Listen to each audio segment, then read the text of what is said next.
Welcome to a Trucker's Mind podcast. I'm Eddie McGee. It's your boy K Things. We're back, man. Episode 216. Yes, sir. First off, happy Mother's Day. Happy Mother's Day to all the happy lovely mothers Mother's out there. Day to all the mothers out there. Mm-hmm. All the single mothers out there. Yeah. All the single mothers out there that listen to this podcast. Oh, yeah. We love y'all. All the single mothers out there that listen to this podcast that want to have sexual relations with me and Keith. They didn't see that curveball coming. Shout out to y'all. Happy Mother's Day to the single fathers as well. Yeah. Yeah. Even though you was a crack fiend, mama, always was a black queen, mama. Yo, there was like a little compilation video of kids fucking with their parents. Yeah. And it was these kids that they were on Mother's Day. They was like, I want to sing you a song. And I seen it on TikTok. Mm-hmm. And he was like, even though you was a crack fiend, mama, you always like, hey, don't be singing me that shit. Niggas for sure love to dedicate that song to their mom, and their mom ain't never been on drugs. Yeah, it's just a bunch of pissed off black moms like, hey, motherfucker, don't do that. Don't do that to me. You touch no drugs. Yeah. But yeah, shout out to all the mothers out there, man. That's for sure. That's the heavy lifting. You guys are doing the heavy lifting out there when it comes to, raising kids. Yeah, for sure. Yeah, love and also love your mom, especially if she's in your life in any capacity, because, for me, I found like only recently I found a new appreciation for my mom. So I made sure to, I tried to take her out to eat today, but my mom is like a go-getter, I guess. Mm-hmm. She's like very independent. So she was already like cooking, and I'm like, Mom, like, what are you doing? Mm-hmm. I tried to take her out to eat, and I texted her, and she was like, I'm already cooking. So I just ended up getting her some flowers, and I'll probably take her out to eat later this week or whatever. But yeah, man, make sure because you got to think, man, how it's difficult to raise kids, right? Yeah. And for you to be listening to this podcast, if your mom is in your life, like put that caveat there.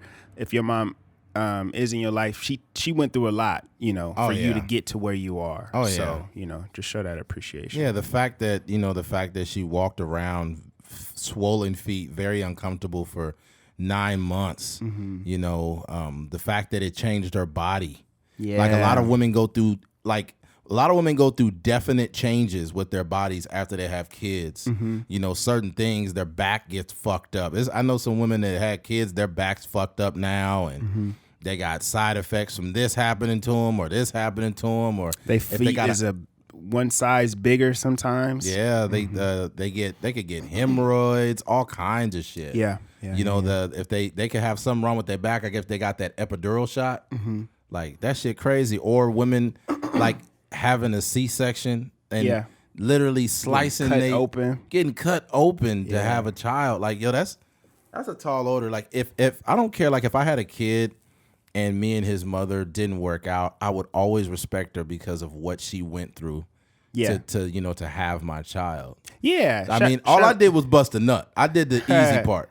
Shout out to Joe Budden. I think like it's interesting when you see like people mature over the course of, we're maturing ourselves, but also like when you just see people like famous people mature and stuff. He had posted like this little montage of like I seen that appreciation for his baby mom. So that's like, kind of like similar to what you're saying. Like, you just kind of forever grateful for, what they went through those 9 months and stuff. He posted a picture of her at like at a restaurant with a cup on her stomach when she was pregnant. Yeah.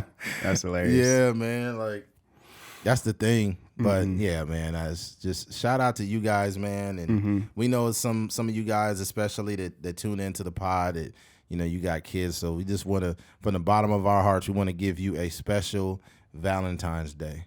But Valentine's Day means special Mother's Day. Yeah. What the fuck am I thinking about? Oh no, I thought that was a joke at first. I was like, what is that? I guess I'm trying to serenade somebody's mom.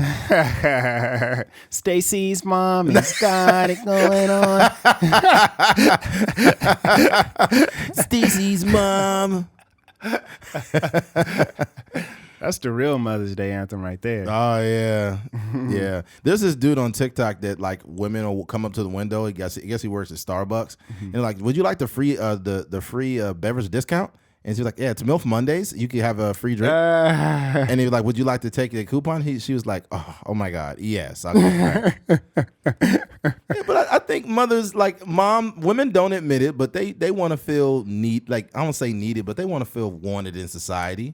Yeah. You know, just because you're a mom don't mean you ain't sexy no more. You know what I'm saying? You pull up to the window, somebody want to give you a free drink for being a MILF. Yeah. Women kind of be like, guess who called me a MILF today? Girl, you won't believe what just happened. Yeah, they'd be like, especially when a woman's a little bit older and like a younger dude hits on them, that's probably like the highlight of the day. Oh, for sure. They'd be like, hey, excuse me, ma'am, I just think you're really attractive. Like, oh my God, you're like probably old enough to be my son. I'm sorry. I can't. And they'd be like, well, I mean, what's the problem, ma'am? I'm old enough to stick dick in you, too.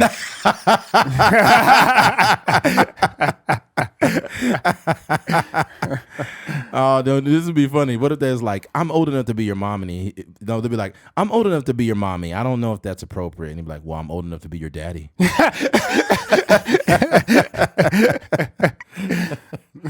Yeah, that's bro. actually my favorite porn section on Pornhub. Oh man, that's those narratives in porn are so played out. Yeah, it's like, oh, it's my stepmom. I don't think we should be doing this. The crazy part is like we got such short attention spans that the titles don't even really matter anymore. No, like the whole stepsister and the stepmom and all that, like the mother-in-law and all that. No one's watching the video long enough to really get the context of the relationship. I think that there's some people that get off on that. Like they want to believe that shit's real. Yeah. At one point, I wonder if there was like that was a real thing. Mm-hmm. Like stepmom accidentally fucked stepson. I'm sure that happened in real life before. It probably did. Yeah. That's got to be a terrible feeling. You come home and your wife's in there with your son. God damn. That's a really weird thing. Yeah, I don't have any like I don't know. This is what I want to know. I guess this might sound. Let me think. Goddamn. Is a step like the step family? Is that more of a white thing? What do you mean? Like the videos? No, just in general. Because I know like. And I'm only asking, I'm not making an assumption. When I think about like step families, oftentimes like the parents will have a 10-year relationship. They may break up or whatever. And then go have an entirely new family. And then there's like, you know, one of the kids lives with the stepmom. And they got half brothers and sisters and stuff like that, and step sisters and brothers. I'm just wondering, is that more common in like white families? And I don't know, honestly. I know it's more. You see it on sitcoms back in the 90s. Yeah. Step by step. Day by day. Is that the Brady Bunch was kind of like that too? Remember they had an uncle? I think his name was Cody, and he lived in his van out in the backyard. I never really watched that show. I did. So nobody ever questioned why Cody just kept sleeping in his van all those years. He never fucking bettered himself. Uncle Cody, what's up, man? Not much, man. Just out of my van. That's a low value man right there. Yeah, this nigga was sleeping in a van. Yeah. Like we never questioned the shit that we seen when we was kids. Yeah. Like Uncle Cody is in that goddamn van for all these. Nothing. Ain't doing the, hey, what's up, kids? But he's like the cool guy at the same time. Which is funny because he's probably based off of somebody that they knew in their personal life. Yeah. There's probably an Uncle Cody in the right, related to one of the writers or something. Yeah, I think everyone is. Like sometimes I think about that bus driver on The Simpsons, Otto. Mm-hmm. Like, hey, what's up, kids? What's going on, man? Yeah. Like he's like a guy that, and he fucking hates the kids on that bus. Mm-hmm. Yeah, Mayor Quimby. You ever seen Mayor Quimby? Mm-mm. Mayor Quimby is based off John Kennedy. Like, got you. Springfield, I'm going to do everything we can to get this thing on the road. Yeah, him. And then I don't know who the black doctor on The Simpsons is after, but it's you know what I'm talking about? Yeah. He's like, oh, Homer Simpson. Back in here again, huh? There was Universal Studios. They have like a whole section of Simpson stuff, and they got like these huge donuts. Oh yeah. I'm like, I couldn't even finish it. I may have ate like a quarter of it or a little less than half, and I was like, this is too much. You finished that? You'd be looking like Homer if you finished that motherfucker. Yeah. They had a cool ride though. It was cool. Shout out to Simpsons. Yeah. Well, yeah. Before we switch gears, once again, happy Mother's Day. God bless you. Thank you for doing the heavy lifting, because all we did was bust a nut. Happy Mother's Day to all the dog moms out there too. I know y'all need a little bit of love on today. Nah, y'all got to stay with your dog. They not. They post a picture with the dog talking about Happy Mother's Day to me. The dog don't even know what the fuck is going on. The dog got foam. No perception of holiday. Yeah, bro. the dog's got foam and shit coming out his mouth. Kibbles and bits all dried up on his legs. Switching gears. Unfortunately, the recent news of Kevin Samuels. Well, it's fortunate news for some people, but Kevin Samuels, the image consultant, who had a very popular YouTube channel with over almost like 1.44 million subscribers. He basically had videos of him speaking to women, and prior to that, he spoke to men, and it was more or less just basically having conversations with women that were single, that were trying to find, I guess, a high value man, or trying to get married or be in relationships. And Kevin Samuel was the type of guy that he was multiple things. I felt like he was, how do you say it? I felt like he had a lot of really great information, but I also felt he was an asshole. And I also felt he was at times very diplomatic and respectful. And other times I thought he was very disrespectful. And other times, but this is what I will say about Kevin Samuels. One thing I never took him as is a liar. I never took him as a liar. And I feel that like there's a certain dark truth, like a very dark truth that most people cannot handle. Because that dark truth is based in truth. So, for example, if there's a guy, and I'll use a guy as an example. Let's just say he's 5'6", but he's like 300 pounds, doesn't make a lot of money, and he is basically, and he says, women don't like good men. Like, why don't women like good men? Like, you can't be a good man. They don't ever want to date a good man. If you told that man the very truth about himself, it would hurt him. And you would basically have to tell him, hey, unfortunately, most women are not attracted to men who are 5'6" and 300 pounds, and you're broke. That's the dark truth. But that same dark truth can help you better yourself. If you go out and work out to lose some weight and better yourself and your mental health, go out and find a better career to make some money, instead of being in a position of less while speaking about women. I don't think that you should be in a position to talk bad about women if you don't even have the basics covered. And I think a lot of women had the same problem. Now, a lot of men were more receptive to it, even though they were hurt. But when he didn't become viral until he spoke about women. Yeah. Because women are not used to men talking to them like this. They hated it. There are a lot of women online right now that are kind of happy that Kevin Samuels is dead. But I'm not lumping all of them in with other women. There are a lot of women that say, I didn't agree with Kevin Samuels, but I'm not about to sit here and celebrate a man's death. That's sick. You know? I heard him give information to women that they needed to hear. And I know this sounds fucked up, but to basically give you an idea, a tone of who he was, I'll say this. There'll be a woman who was on the bigger side that says she liked a man who was physically fit, that made six figures and, you know, was respectful and could take care of her kids. That's what she said. He said, why would a man that's in the top 1% take a overweight woman with kids that are not his and take care of them? Why would you think a man in the 1% would want that? And she was like, well, I'm a high value woman. I'm this and that. And it's not to shame a woman for her weight, but we have to start being real about ourselves. We have to start looking at ourselves and realizing, yo, I have to be a catch before I want a catch. Like, women want a man who's a catch. They don't want a dude that's 5'6", 300 pounds and broke. A man that is and on the other end, if a man is a catch and he's in the top 1%, even if he does like bigger women, you know, it's nothing wrong with liking bigger women. But if he doesn't, that doesn't make him a bad person. Like, you're not the highest version of yourself, yet you want the best. And I think that Kevin Samuels was fucking destroying that narrative. And that's one thing I did like about him a lot. Yeah, I think there was this tone that we hadn't really heard before. Right. especially the way society is moving. Society is moving in a way where it's the body positivity. Right. It's the, whatever version of that or whatever that looks like, you know what I mean? Appreciating women for who they are.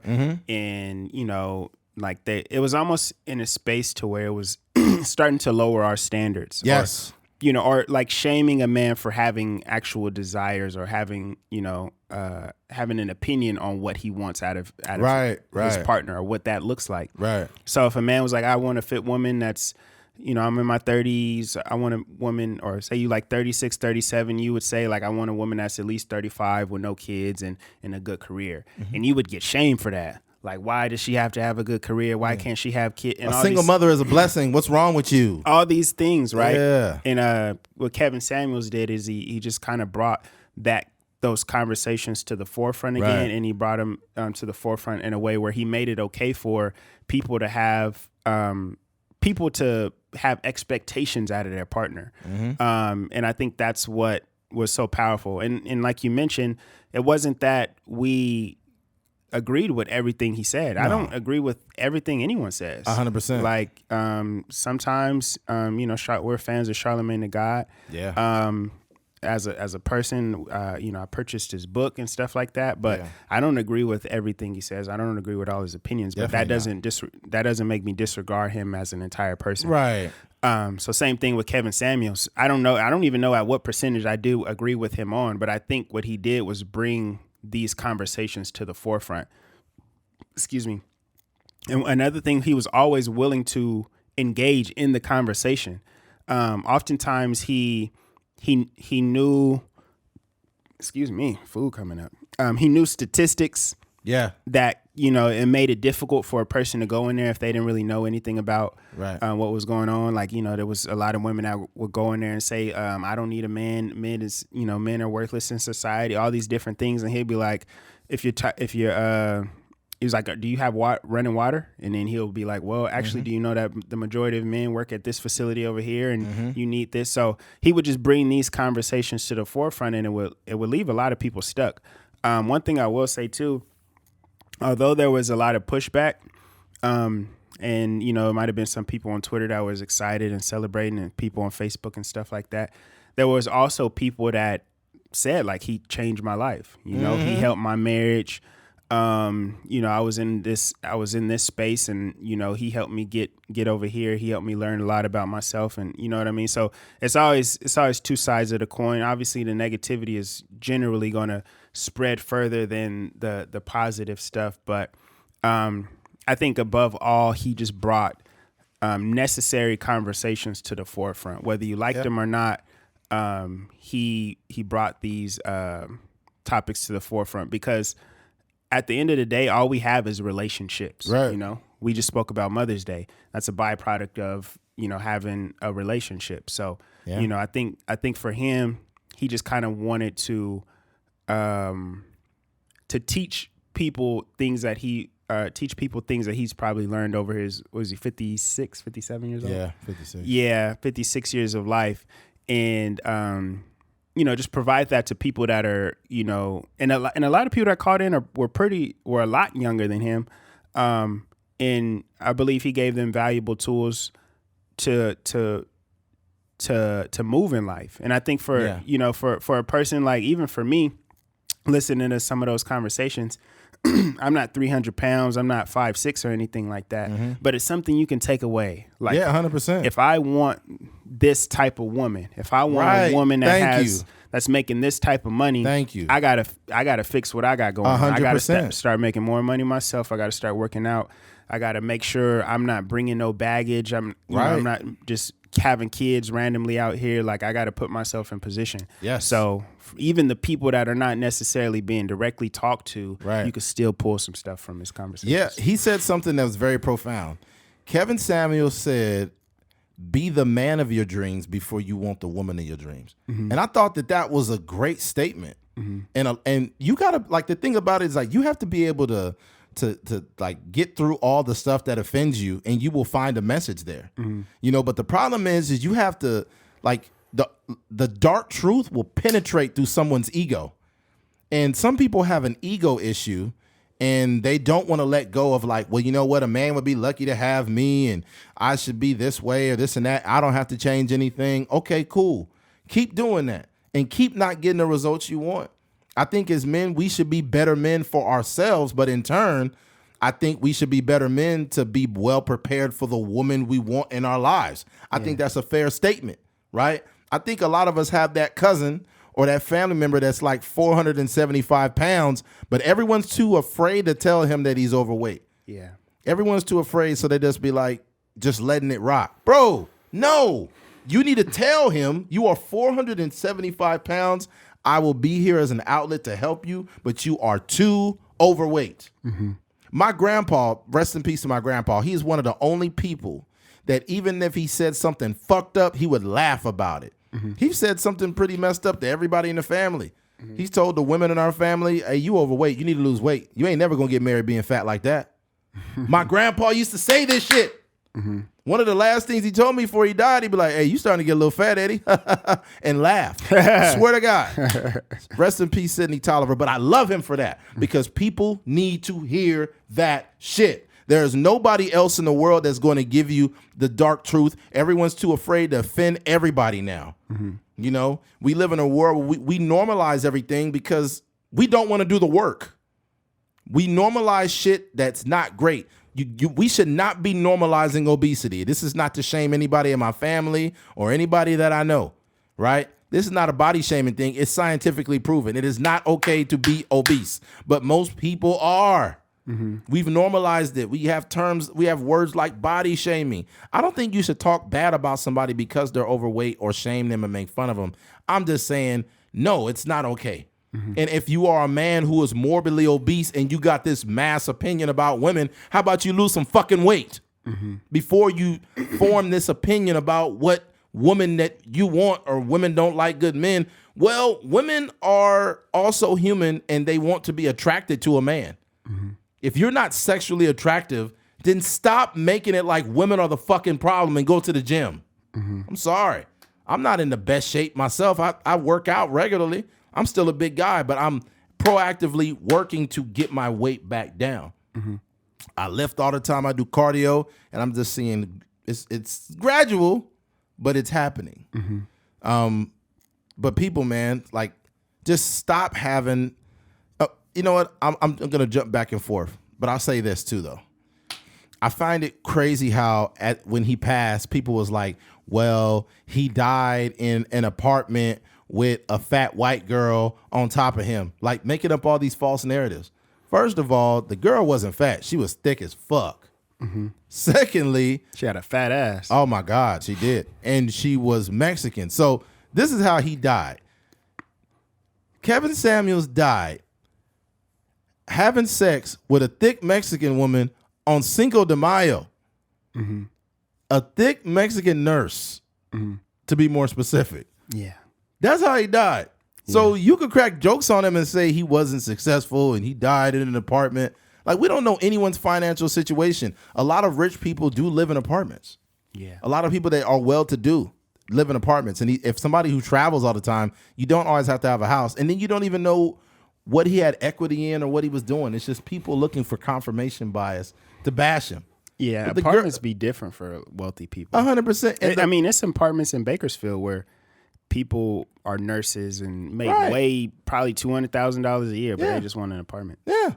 And not only that, like, I mean, yo, it's crazy how people were saying like, oh, he would need to live his truth. I think he was gay. He hated women and especially hated black women. Like, no. Mm-hmm. No, not at all. See, nobody, and you know what's funny about this too? Why a lot of these women don't got no smoke for Wendy Williams? Mm-hmm. Where's this energy for Wendy Williams? She's a woman. Yeah, Wendy Williams has a primarily female audience, and she is a disgusting piece of shit. Mm-hmm. Wendy Williams has fucking aired out Method Man for no reason, said that they had sex, and then she aired out a story about his wife having cancer, and it was private until Wendy Williams opened her fucking mouth. Mm-hmm. And then she's done multiple disgusting things, and women ain't got no smoke for Wendy Williams. Mm-hmm. But the one time a man gets on a platform and has an opinion, even if you don't like it, you don't have to like it. I didn't like everything Kevin Samuels said, but I thought he made some great points. You are laughing at him being dead, but y'all ain't said nothing about Wendy Williams? Yeah. That's crazy. Mm-hmm. I think, too, like, just being happy that anybody died is kind of just, it shows like a mental illness. You're further validating his point. Yeah. I think, like, for me, unless someone has harmed me in any way or done something, heinous to me or someone that I know, just the idea of like wishing somebody or being happy that someone's dead is out of pocket. That's even crazy. Even a guy like Kevin McCarthy or Donald Trump or I don't know, anybody in that realm, if they passed away, I wouldn't celebrate that. Not by any means. Fuck no. I would probably be almost sad because I'm like, dang, like, just me being an empathetic person, like, someone lost their lives. He has family, he has friends and stuff like that. Yeah. But I just don't understand because someone had an opinion. You are excited that they died. Yeah. Rush Limbaugh wasn't a fan of him, but it was people on there like, thank God. He was just he was a hateful person. Mm-hmm. It's like, bro, you thanking God for somebody being dead? Don't you know your ass gonna die too? Yeah. It's good. That day is gonna come. That day gonna come, bro. You don't know when it's gonna You come. celebrating someone's death, but imagine this. Imagine if somebody was paying attention to you saying that, and then they pay attention to your post or your timeline, and you say, rest in peace to my mama, and they be like, ha, ha, ha, your mom died. That would sound crazy. Oh, but here's the thing, though. But you didn't have no problem having that smoke for somebody else. Mm-hmm. You can't expect empathy when your situation pop up. It's bad. And you was doing somebody else like that, thinking life is not a game. You can't keep playing like this internet shit. You can't keep playing around on the internet and thinking that that's life. Like that's not real life. Yeah, everything comes around. Everything comes full circle. What I'll say is my advice to people is this: stop trying to normalize mediocrity.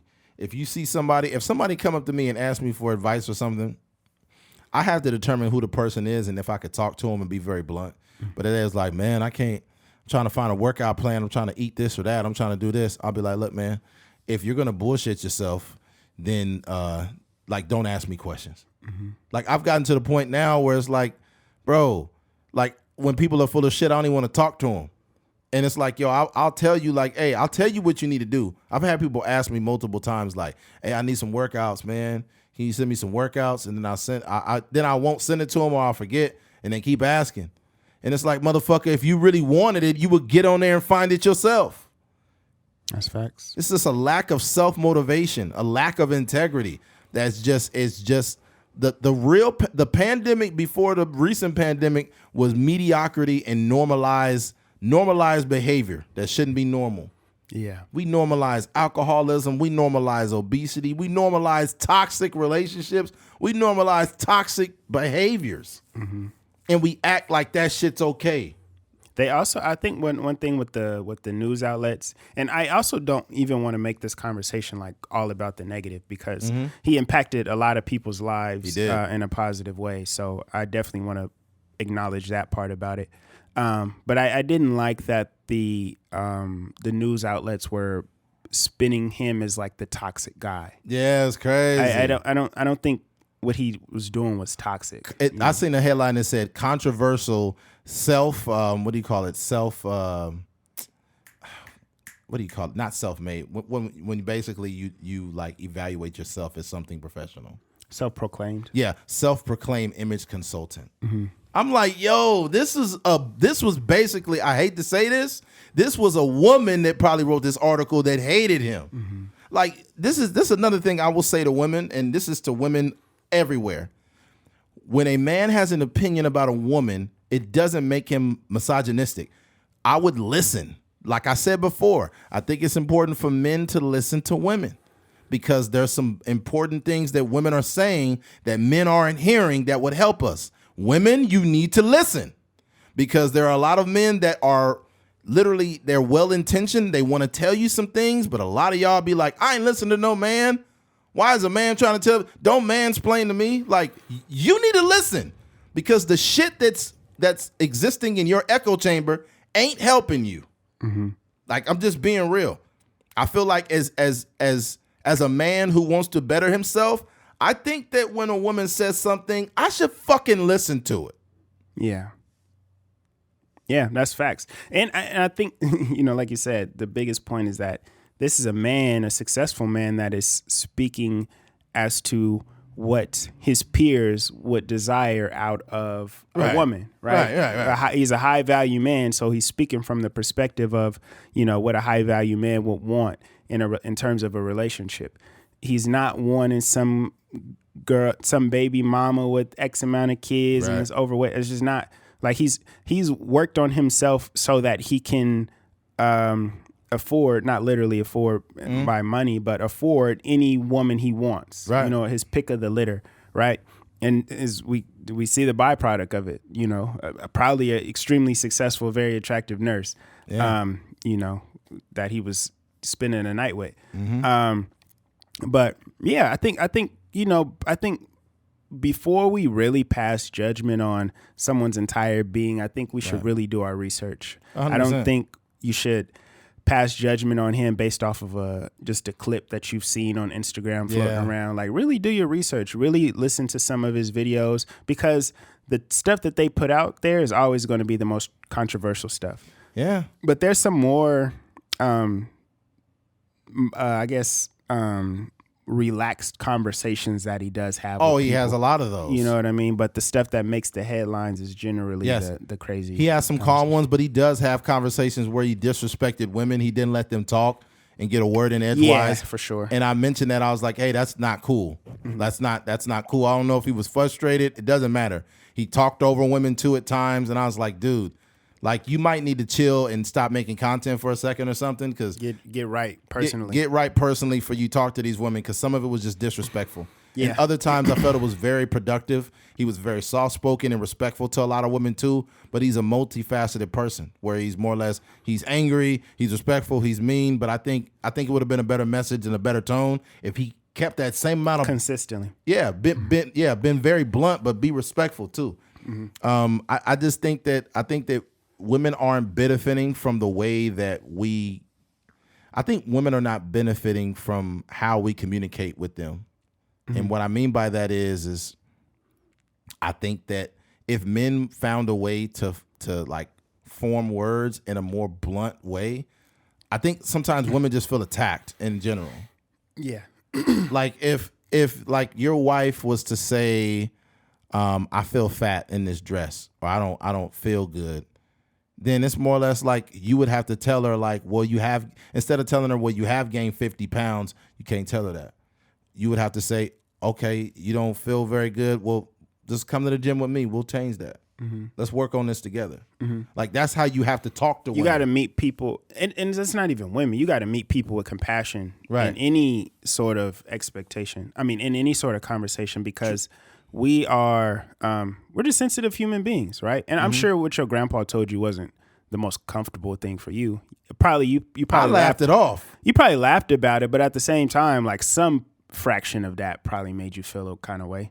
Not really, just the way I'm set up. Like I laughed about. I knew it was true though. But you told me that when and maybe not the weight, but you told me back in the day what drove you to lose the weight was because people was making like slick comments. Oh yeah, that was what. Yeah. I'm not saying necessarily that affected you in that way, but I'm saying boy, girl, they, them, we got to meet people with compassion when they're dealing with stuff, because that's the only way you're going to get people to listen. If you're just like, hey, you're fat, like, that's going to feel like an attack. It's going to go over their head. Yeah. But if you speak to them in the way that you just displayed, then it's a little bit more palatable. It's not so much of an attack. The heart rate is lower, and they'll be able to listen to you. Yeah, but sometimes the palatable shit don't work. You need to penetrate some people's ego, or they're just going to be the same motherfucker not doing shit. Whenever, and this makes Kevin Samuel's point, whenever people try to be slick or be cracking the jokes or doing whatever, and I lost that weight,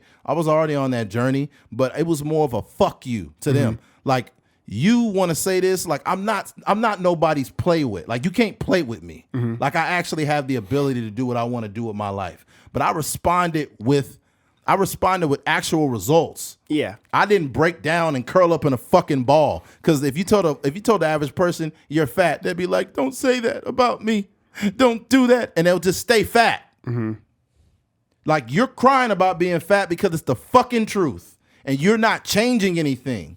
And instead of curling up in a ball, do something about it. And most people won't do nothing about it until you penetrate their fucking heart and they say, oh my God, I got to do something about this. Bro, I'll tell you this much right now. My whole delivery with that message is changing because I went to the funeral of my teammate who was 35 and died of a heart attack, bro. Yeah. Shit like that is why it's not okay to be overweight and have all those health problems. Like, it sucks to say that, but dog, do you want to sit back and watch somebody in your family slowly drift into like being at high risk of being in a fucking hole in their 30s? Mm-hmm. Or would you tell them, like, I've pulled somebody to the side and I spoke to him with compassion, an old coworker of mine. And I told him, I've mentioned this on the podcast. I said, hey man, I have a genuine concern about you, but I wanted to pull you to the side to let you know that if you need me for anything, diet plans, whatever. I was in peak performance at that time. Mm-hmm. I was like, if you need anything, just let me know. Mm-hmm. And I spoke to him kindly, but and he said, man, I appreciate you, Ed. I know you ain't being mean to me. I know you care, bro. But the thing about it is, it's like, that's cool. But after we had that conversation, how many more bags of chips did he eat? That's all I'm saying, man. Like, no, you can't communicate with any person the same. No. Everybody creates or needs their own style of communication. Right. So I guess if anything, you just got to try until something sticks. You got to try the compassion. You got to try the stern statement. You got to try the brutal honesty. You got to try the tough love, and just see what works. Because but sometimes nothing works, and that's a reality of a situation too. That's true. It's unfortunate, man. Mm-hmm. Shit, man. It's one of those things like I ran into you at the gym the other day. And it's like, for me, I'm in a position where if I want to be my higher self, I can't keep making reservations. Mm-hmm. Like, we'll get into it later, but like, when you write that contract with yourself, you have to stop breaking that fucking contract. Mm-hmm. When you set out on a fitness journey, when you set out on a financial journey, when you set out on whatever it is, stop breaking that contract. Mm-hmm. You know what I'm saying? So that's the thing, man. I just think ultimately, we need to better ourselves. I think if it's up to us, nobody will really better themselves. Nobody will really better themselves. You mean, like, what do you mean? If it was up to us, if we went at our own pace and our own speed, we would not better ourselves. Oh, you mean like because we need an external influence or something? We're like, human beings are really fucked up in the head because we'll have the nerve to be insecure about something, but we won't do shit to fucking fix it. Yeah. We'll be like, oh, I'm so insecure about my weight. Let me eat a whole box of cereal now. Like, motherfucker, how is that going to help you be more secure about your weight when you are insecure and you still go eat a whole box of cereal? Yeah. It's easier than lifting weights. Bro, everything worth something in life is hard. Yeah. Everything worth something in life is hard. And you feel consumed by it, but it's because you're working towards it. I mean, I was going to my apartment, and I was like, God damn, my legs is tired. Yeah. Mm-hmm. But that doesn't matter. Mm-hmm. Like, it doesn't matter how tired I am or what goes on, bro. If you want to be better, you have to do better. And that's what a lot of men and women need to understand. You can't fix your mouth to have an opinion on men. This one girl called in the Kevin Samuels show, and he asked her, okay, so how many kids do you have? And she said 3. And he was like, okay, he said all by the same father. Like, he made an assumption that it was all by the same father. She said no. And he's like, you got 2 baby daddies? She said 3. Dang. So you have an opinion about how men ain't shit and how men are useless, but you got 3 baby daddies and 3 kids. Mm-hmm. What man in his right mind got to deal with 3 different energies from 3 different men with your kids? Mm-hmm. How are you a blessing to that man's life when he got to, matter of fact, he got to take on 6 energies, 7 energies, yours, 3 of them kids, and 3 baby daddies. You asking a lot. Well, he might not have to take care of that many because I would imagine some of them daddies is not in the baby's life. Regardless, they're going to be in there somehow because they legal documents, some type of whatever. And then here's the thing too. you got 3 different babies' daddies, right? And I come into your life, but those are not my kids, but I gotta be better than the babies' daddies that not even in your life. Mm-hmm. I have to be a better father to kids who are not even mine. I just want women to wrap their mind around what we're trying to say. And it's not to sink women down to being nothing. I'm just saying, before you have expectations, look at your situation now. Yeah.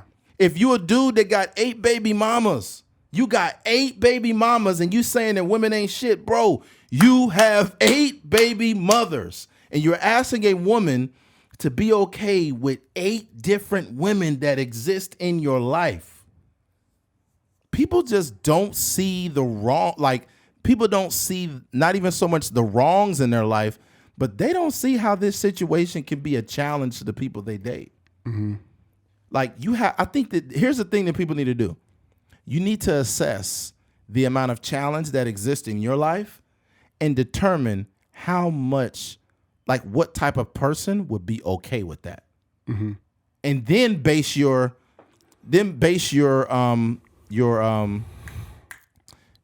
who you're going to date off of that. Mm-hmm. Like, don't allow social media and your social circle and delusion to determine what type of person you should date. Look at your situation, right? Use that and then determine who's the best person, who's the best suitor. Because if you a man that's broke, fat, and short, and I don't want to sound like a dick, but if you are all those 3 things, chances are women are not chasing you down the street. Yeah. Not at all. Yeah, it sucks. Yeah. I mean, I know this may sound like this is just wrong. Eddie is body shaming, just like that Kevin Samuels. I'm not body shaming nobody. I'm just saying the shit that nobody says that we really know. We like our behaviors and what we display is reality. Mm-hmm. Can you tell me a woman right now that's posting pictures of a man? Every time women post pictures of a dude, he's usually a pretty sexually attractive guy. Yeah. When do you see women posting pictures of a dude that's 5'6", 300 pounds? Yeah, big, chunky, short dude. No, you don't ever see that, do you? Mm-mm. When do you see men? Well, shit, it's more prevalent with men. You'll see men that are into bigger women, mm-hmm. and they'll post that, and that's what they're into. That's fine. Mm-hmm. But if you're not a catch, don't expect one. Mm-hmm. And I think there's things that me, Keith, and every other man are working on that we see where we are and we feel like it's a decent place, but it ain't great. Mm-hmm. We got work to do. Got a lot of work to do. Got a lot of work to do as a man, mm-hmm. whether that's through therapy, the gym, finances, everything. Mm-hmm. That's a whole package that you bring into somebody. He said this, be the man of your dreams before you want the woman of yours. Mm-hmm. Do the work. Mm-hmm. Switching gears. Dave Chappelle. Dave Chappelle was recently attacked on stage. And yeah, it was for the Netflix. Netflix is a joke. I think it was in L.A. Mm-hmm. A guy ran up on stage and then later found out he had a fucking weapon. It looked like a gun with a knife attached to it. Mm-hmm. But it was like a fucking bayonet junior. Like, that's like a Civil War weapon. Yeah. Hear ye. Still want slaves, huh? If you don't get that motherfucker, no, you know, it'd be crazy. What if he came at Dave Chappelle and he took that stick and he put it in there? I'm dead. He had to stump the gunpowder in there. That was hilarious. Man, I wonder how people really got fucked up with that shit. I don't know how. I think you had to be at close range to really get hit with it. Yeah, I think it's like a shotgun, ain't it? I don't know. I wonder. I think it might have had pellets in it. I'm not sure. Yeah, I don't know how the mugs work. I think the pellets will fuck you up. Yeah, they had to stuff this. Yeah, that's crazy. That'd be crazy. Can you imagine if you got that gun and you try to use it now? You know, it's so crazy to think that people be like the type of weapons that are out now, like automatic pistols and all these different things, versus if one, imagine if some the type of weapons these kids be having in Chicago and stuff like that, if they just plopped during the Civil War, and somebody trying to stick gunpowder in the thing and shoot at them, and they just getting drilled with these crazy. They getting killed by niggas with dreads. Niggas with dreads just killing them. And then because they come there, runneth up and get this K. Slide down thy street. Yo, hey bro, they think they showed the police had stopped this 12-year-old kid in Chicago, and they took a gun out of his backpack, and it had like 4 clips. Oh my god. 4 fucking, not even 4 clips. He had 4 magazines, excuse me. And it was just fucking full. And one of them was a banana clip. It was a banana clip. That motherfucker was like curved, and then it had the gun on there, and it was like, man, this kid was a fucking killer. Chicago is a different place. Be 12-year-olds, man. Like, you'll see a little 12-year-old and dismiss him. He'd be like, hey, man, give me your shit. And you'd be like, man, anybody giving you shit. And he pull out a gun, motherfucking shoot you. Clack, clack. He'll cock it. Clack, clack. Give me your money now. And then if you don't give it to him, he gonna blow you away. Ain't even got a mustache yet. Ain't even got a mustache. That's crazy. Ain't even really went through puberty. Ain't got no nut hairs, nothing. Man. He out here busting people before he really busting. He gonna bust on you. Yeah, that's a different lifestyle in Chicago, bro. Yeah, that's just wild. But yeah, man, Dave Chappelle was attacked. They're not sure exactly why he did that. I don't know if it's because, I think it says here, but you have to be careful with what they're saying. But Dave Chappelle spoke to a man accused of attacking him and reveals why he stormed stage. Isaiah Lee, 23, pleaded not guilty to charge of misdemeanor battery, possession of a weapon with an intent to assault at a Los Angeles City Municipal Code violation. Has shared further details about the man who allegedly attacked him on stage at the Hollywood Bowl earlier this week. A secret comedy show at the Comedy Store in Los Angeles on Thursday night. The comedian 48 recounted the events of the Tuesday attack, saying that he couldn't see the man's face, but that he got a grip of his hair. According to Hollywood Reporter, Chappelle also described that he convinced Hollywood Bowl security to allow him into the room where his alleged assailant, 23-year-old Isaiah Lee, was being held. I needed to talk to him, Chappelle said, per THR, adding the Lee appeared to him he had been mentally ill. The comic explained how he asked Lee what prompted the attack, and Lee then told a story about his grandmother from Brooklyn who had been forced out of her neighborhood due to gentrification. Chappelle said that Lee meant for the incident to draw attention for her situation. During Thursday's secret show, Chappelle also described being embraced by his son immediately following the attack and being told by him, "Dad, I love you."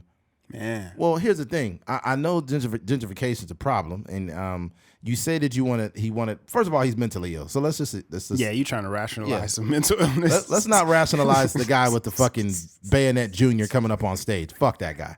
I'm glad they fucked him up too.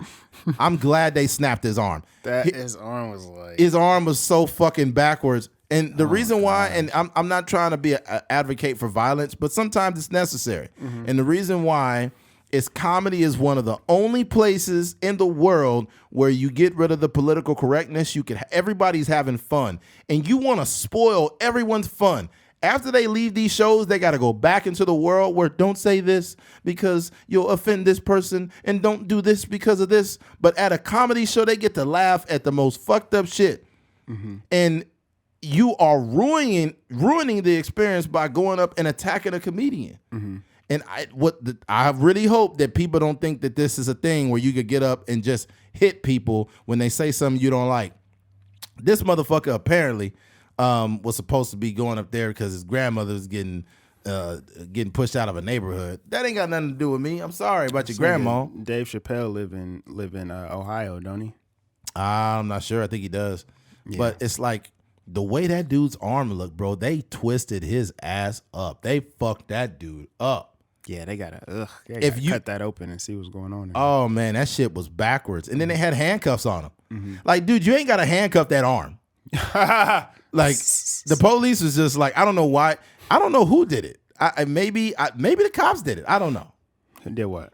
Well, that dude's arm was fucking backwards. No, he got jumped. Yeah, he got fucked up. They by said Jamie Foxx and Busta Rhymes. And yeah, it was a good little beating. They gave his ass for those off. guys, you got to think too. Imagine, one, you're not gonna get hit back. Two, you 50 years old, 50 plus years old, and you ain't fought nobody in 30 years. Oh yeah. Maybe. You just gave me an outlet. You ready to just punch somebody in the head. All that pent up aggression, all that stuff you've been holding on to in your personal life is just coming out on his head. Hey, I'll tell you what. Do you know how many celebrities would be dying to be in that situation? Because celebrities take a lot of abuse. They take a lot of abuse on the internet. Yeah. They take a lot of people being fucked up to them. They got paparazzi, and they can't ever be physically violent. Bro, I guarantee you, if Justin Bieber was there, and he seemed like he's just a really calm, kind person now, I think Justin Bieber would have been stomping him too. For sure. Yeah. I think he would have. Paparazzi been in his face and TMZ in his personal life, all this stuff. Yeah, Justin Bieber would have been back stomping the shit out of that motherfucker. And it's just because some people, you got to realize, like, they're humans too. But supposedly Jamie Foxx was giving it the business, and then Chappelle said he went back there and stomped him. Yeah, I heard that too. So it's like, bro, I don't advocate for violence, but I'm glad they took care of him. Yeah, like you definitely respond and protect yourself. And you got up there with a weapon, you could have hurt me, man. Yeah, that's the kind of thing that goes without that many people haven't said. Like, he literally could have killed that man. I got a family. Stabbed him, or, who knows? He got up there pretty clean.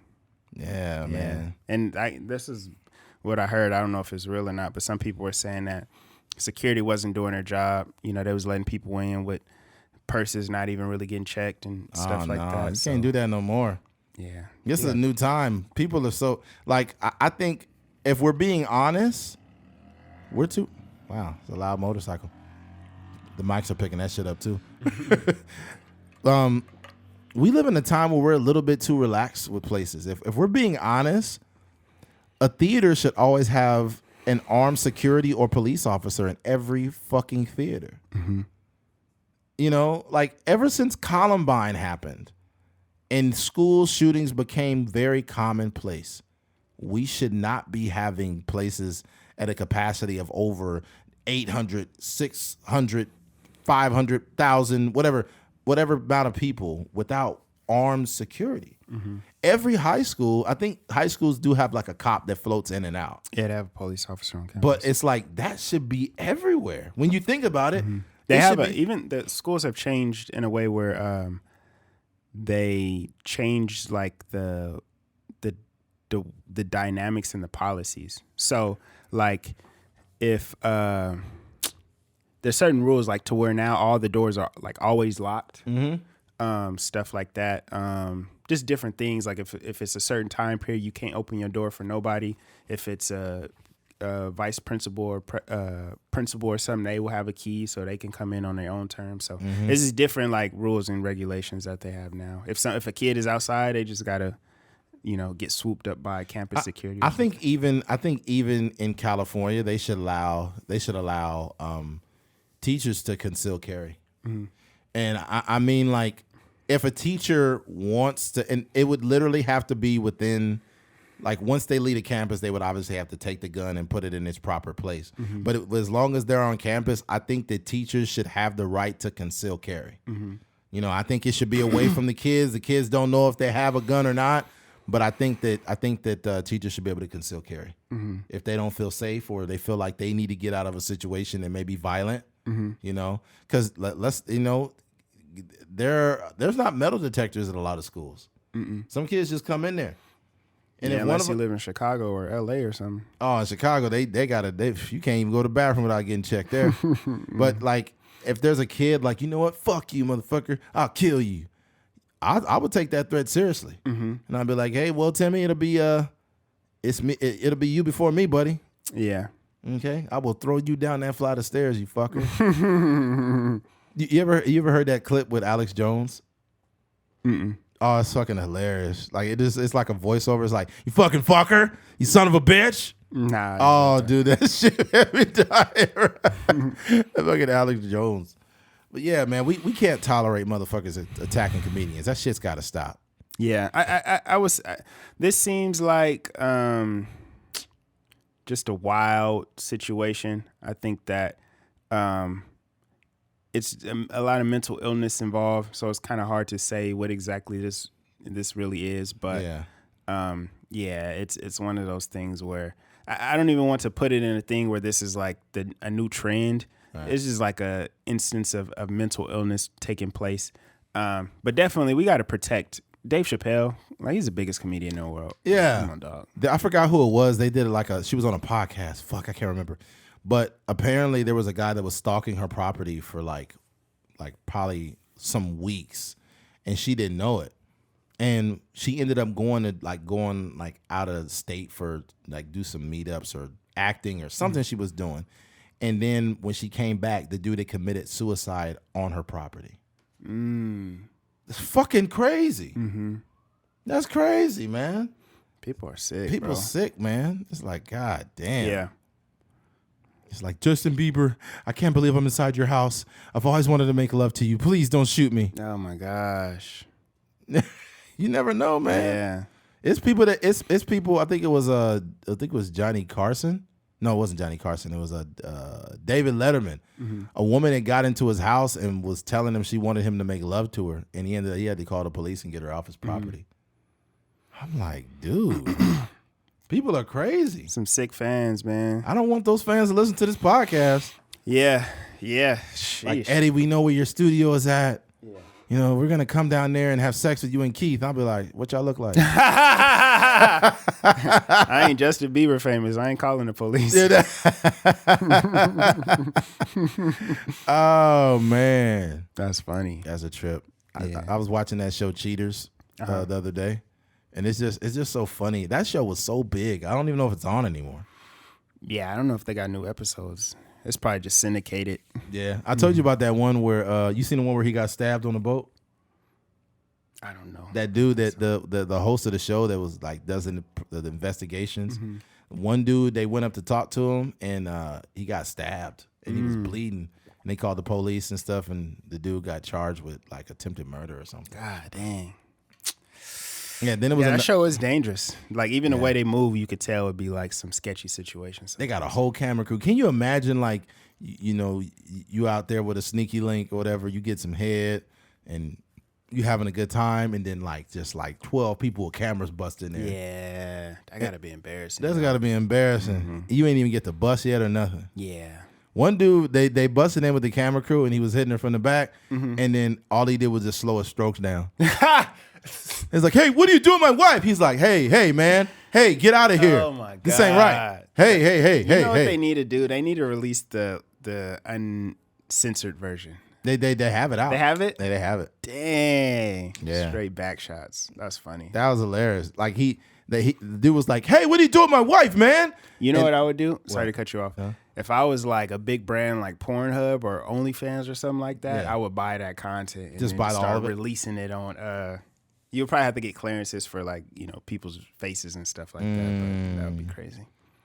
That's nuts. Because that's a whole storyline right there. This one dude, his wife was cheating on him with a woman. Mm-hmm. And it was crazy because like you could see the girl like trying to serenade her. Mm-hmm. And like the commentary was like, as we can see here, she's trying to serenade her as they enjoy an adult beverage. He be making it so dramatic. They drinking old English. The night grew thinner, and they decided to cuddle each other. And afterwards, they decided to get into some very steamy sexual action. We showed her husband and see how he felt. I can't believe that's her boss from her job. I can't believe she said she hates her boss. She's licking her pussy. I don't know what the fuck is going on. I introduced a threesome to her and she laughed at me. That'll be crazy. And then the boss just pull out this big old dildo and be like, you know, I've seen enough. I don't want to see anymore. I can't see any more of this. Oh, man. That's crazy. On the next Cheaters. They had that real eerie music. Yeah. Yeah, like that little, almost like it's a ghost in the background or something. Yeah, they make it super dramatic. Yeah, it's hilarious. And then there's parts where they would check up on people 5 years later. Oh, I haven't seen that part. Oh, like at the end of the episode, they'll check up on Don Aquarius has been single for 3 years now. And then they do an interview with him. Like, yeah, man, I'm just working on myself now. I haven't really talked to my baby mom since. Hey, yo, I seen one where this dude was like dressed up in a clown outfit. Mm-hmm. And I guess he was cheating on his girl or something. That's wild. And I think she kicked him in the nuts. Oh my God. And he was like, "Oh fuck!" He got hit in the nuts real bad. I'm trying to remember exactly what happened, but he got hit in the nuts real bad, and he was like, and he was just on the ground, fucked up, and he had a clown suit on. That's what was really funny. I'm like, come on, man. People be on some weird stuff. Yeah, it's like, come on. See, when we update all of the stuff, it'll be cool to have like that in the background, like to Google that episode and just pull up the clown suit. Mm-hmm. That would be dope. Yeah, man. Yeah, but we're all over the place. Yeah. Cheaters, Protect comedians, man. Yeah, protect comedians at all costs, and don't end up on the show cheaters. Yeah. I need to bring that back. Yeah, I think they could bring it back, but it's too violent nowadays, man. Bro, they need to base that show Cheaters in Bakersfield. Oh my God, it's so easy to bust a cheater. All you gotta do is go to Club Bricks. Facts. He's like, his wife went out on a night stroll. She decided to go to Club Bricks with a few of her friends. Oh my God. Afterwards, her friends follow a car. They follow a Chrysler 300 to a big, nice house. They enter the home and there's a bunch of men inside. They didn't decide to have more adult beverages. She gets cozy with one of the men and pulls her pants down. We show her husband the footage. Oh my God, that's Hector, man. That's my brother-in-law. I can't believe she would do something like this. She said that was her brother, but it's not. Like, oh my God. Bakersfield would be so entertaining. Oh, Bakersfield would have the most entertaining Cheaters episodes ever. Yeah. It'd be wild, bro. You would see like all kinds of firemen and shit getting in trouble, cops. At this moment, we had to cut the footage because we were driving through the east side. Oh, yeah. They drive to the east side with the camera. Hey, put that camera down, cuz. Don't be bringing that cameras over here. Oh, no. This will happen. If they bust out that camera crew on the east side, as soon as they get out the van, they be like...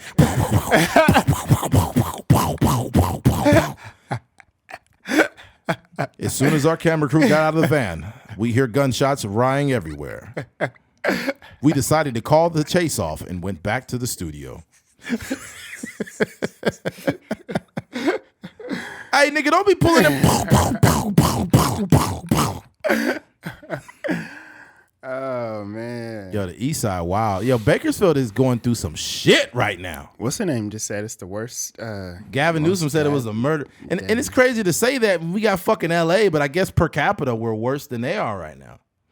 I think it was it was like a subset of a statistic. So I think it wasn't per capita. I think it was like a certain way that they could delineate it. Like pound for pound. Something they did. I don't remember exactly, but they were like, well, LA still has more based on this, but since it's like based on this certain caveat, then Kern County has more. Hey, Gavin Newsom. Hey, Gavin Newsom. How about you go fuck yourself? How about that? Wow. How about that? Why you say that? Because it's the same nigga during the pandemic that was eating a fucking at his favorite restaurant with no mask on with a bunch of people in it telling us not to do that. Yeah, that's like, true. Yeah, once you do shit like that, man, you lose with me, man. I don't want to judge somebody's whole existence, but you did that shit and then turn around and act like you didn't do that shit. Yeah. Like at this point, man, with that type of position that you hold at fucking governor or president, when you do something that lacks integrity, bro, I'm off of you, bro. That's facts. I'm off of you, dog. Yeah. I don't care that you got something to say about motherfucking Bakersfield having this crime. How about you do something about the homeless that keep getting dropped off in Bakersfield? How about that? All right? I got nothing against homeless people, but we ain't never had no homeless problem like this. These homeless are not from Bakersfield. They are getting bus tickets from LA and they sending them over here. Yeah. Because, like, bro, they don't even know where to be homeless. In Bakersfield, most of the homeless are over off of Baker, like the downtown area. It be people out there homeless out in Rosedale now. You be like, what the fuck is going on? Yeah. Because they're not from here. They don't even know where to go. Yeah, and homeless be having resources now. What you mean? Like big old tents. Where are you getting this tent from? Right. Tents got bathrooms in it.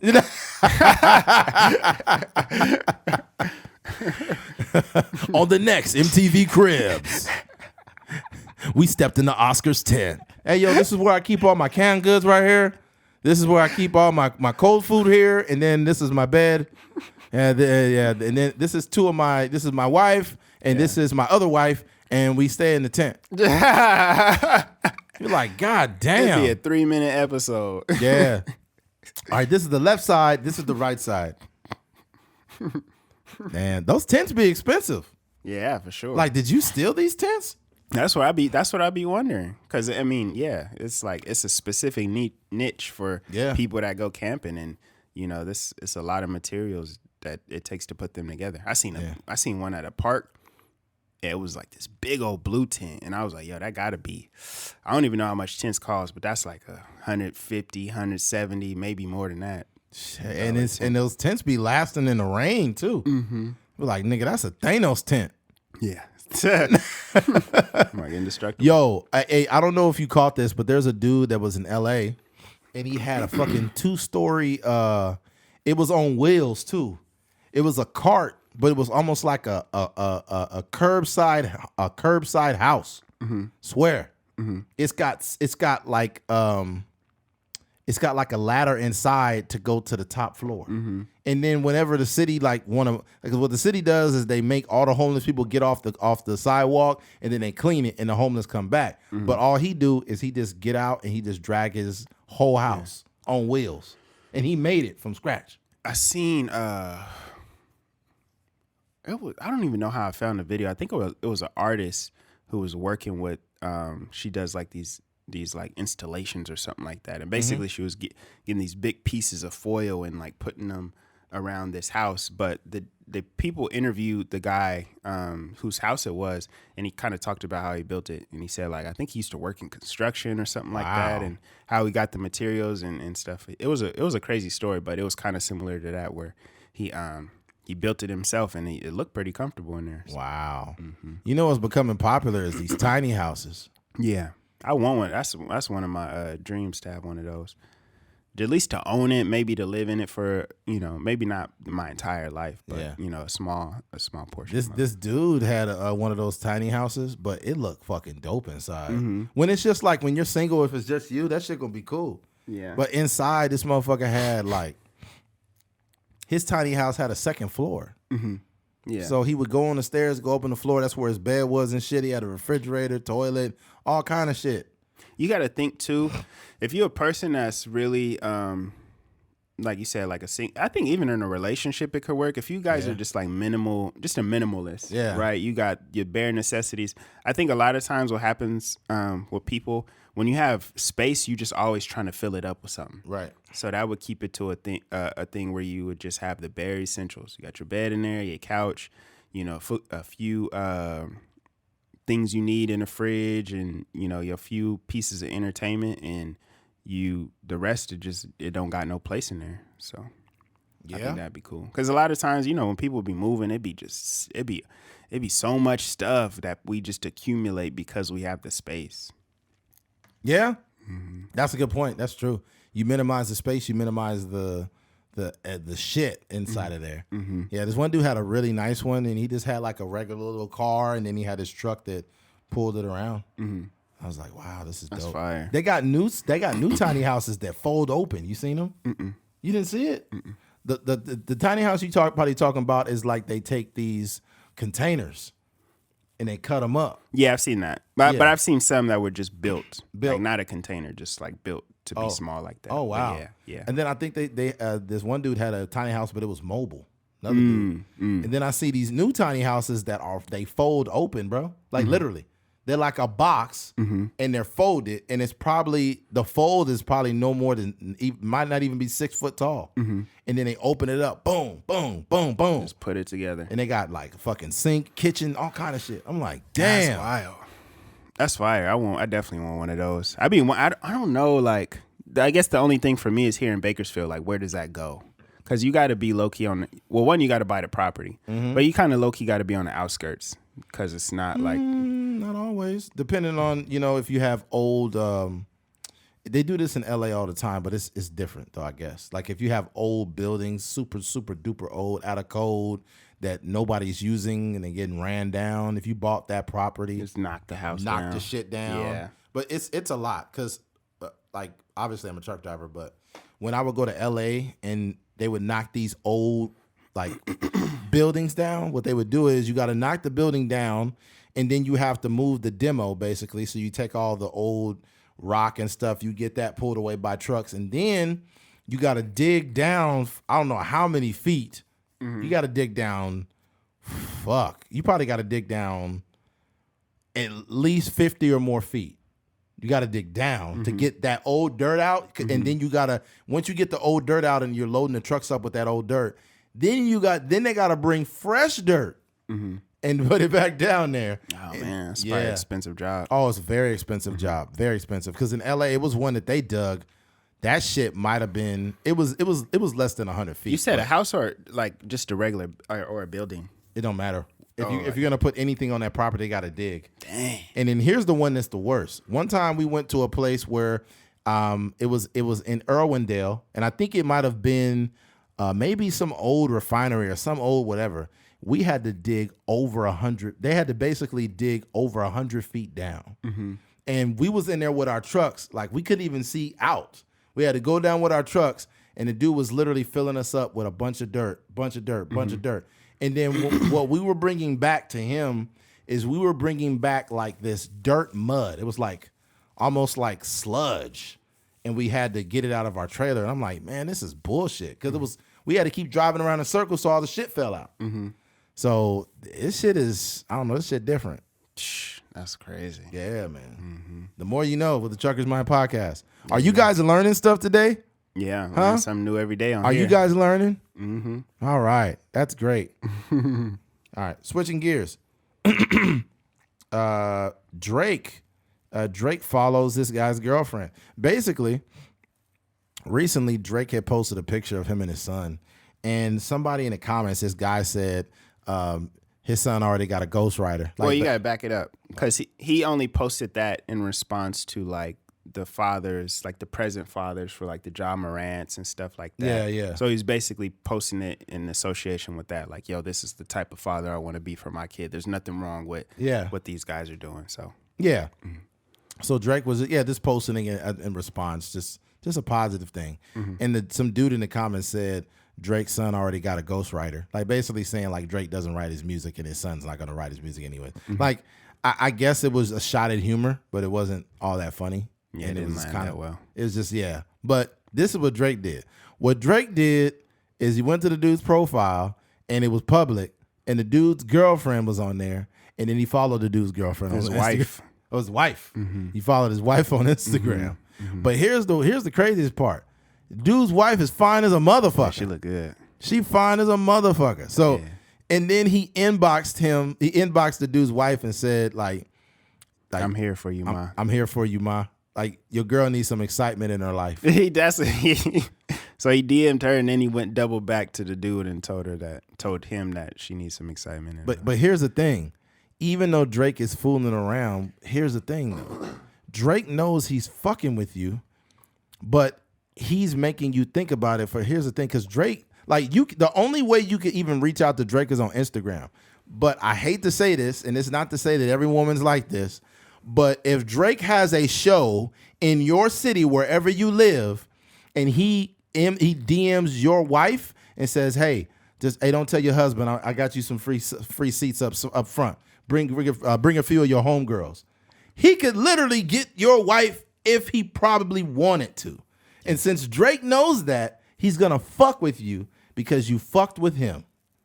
Yeah, and they seem to joke about it and stuff like that, but I think there's some level of is this like, is this, could this happen? You got to be going to sleep at night thinking like, dang, Drake really DM my wife. Yeah. But it's not just that. Like, I think men, if they're stupid, they won't notice. But like, you have to realize, like, take a deep look at your wife, and your wife is hot. And she's the type of chick that Drake would want, like, right? Yeah. Right? So it's like you and your wife already seen how lame you are with that comment. She's you are trying to reach out, like, you responded to a positive post with a joke about his son. Yeah. And his wife seen that. Yeah. So Drake like literally. And here's the thing: Drake is the richest, most well-off, most successful dude that your wife has ever seen that has been in her inbox. That's a fact.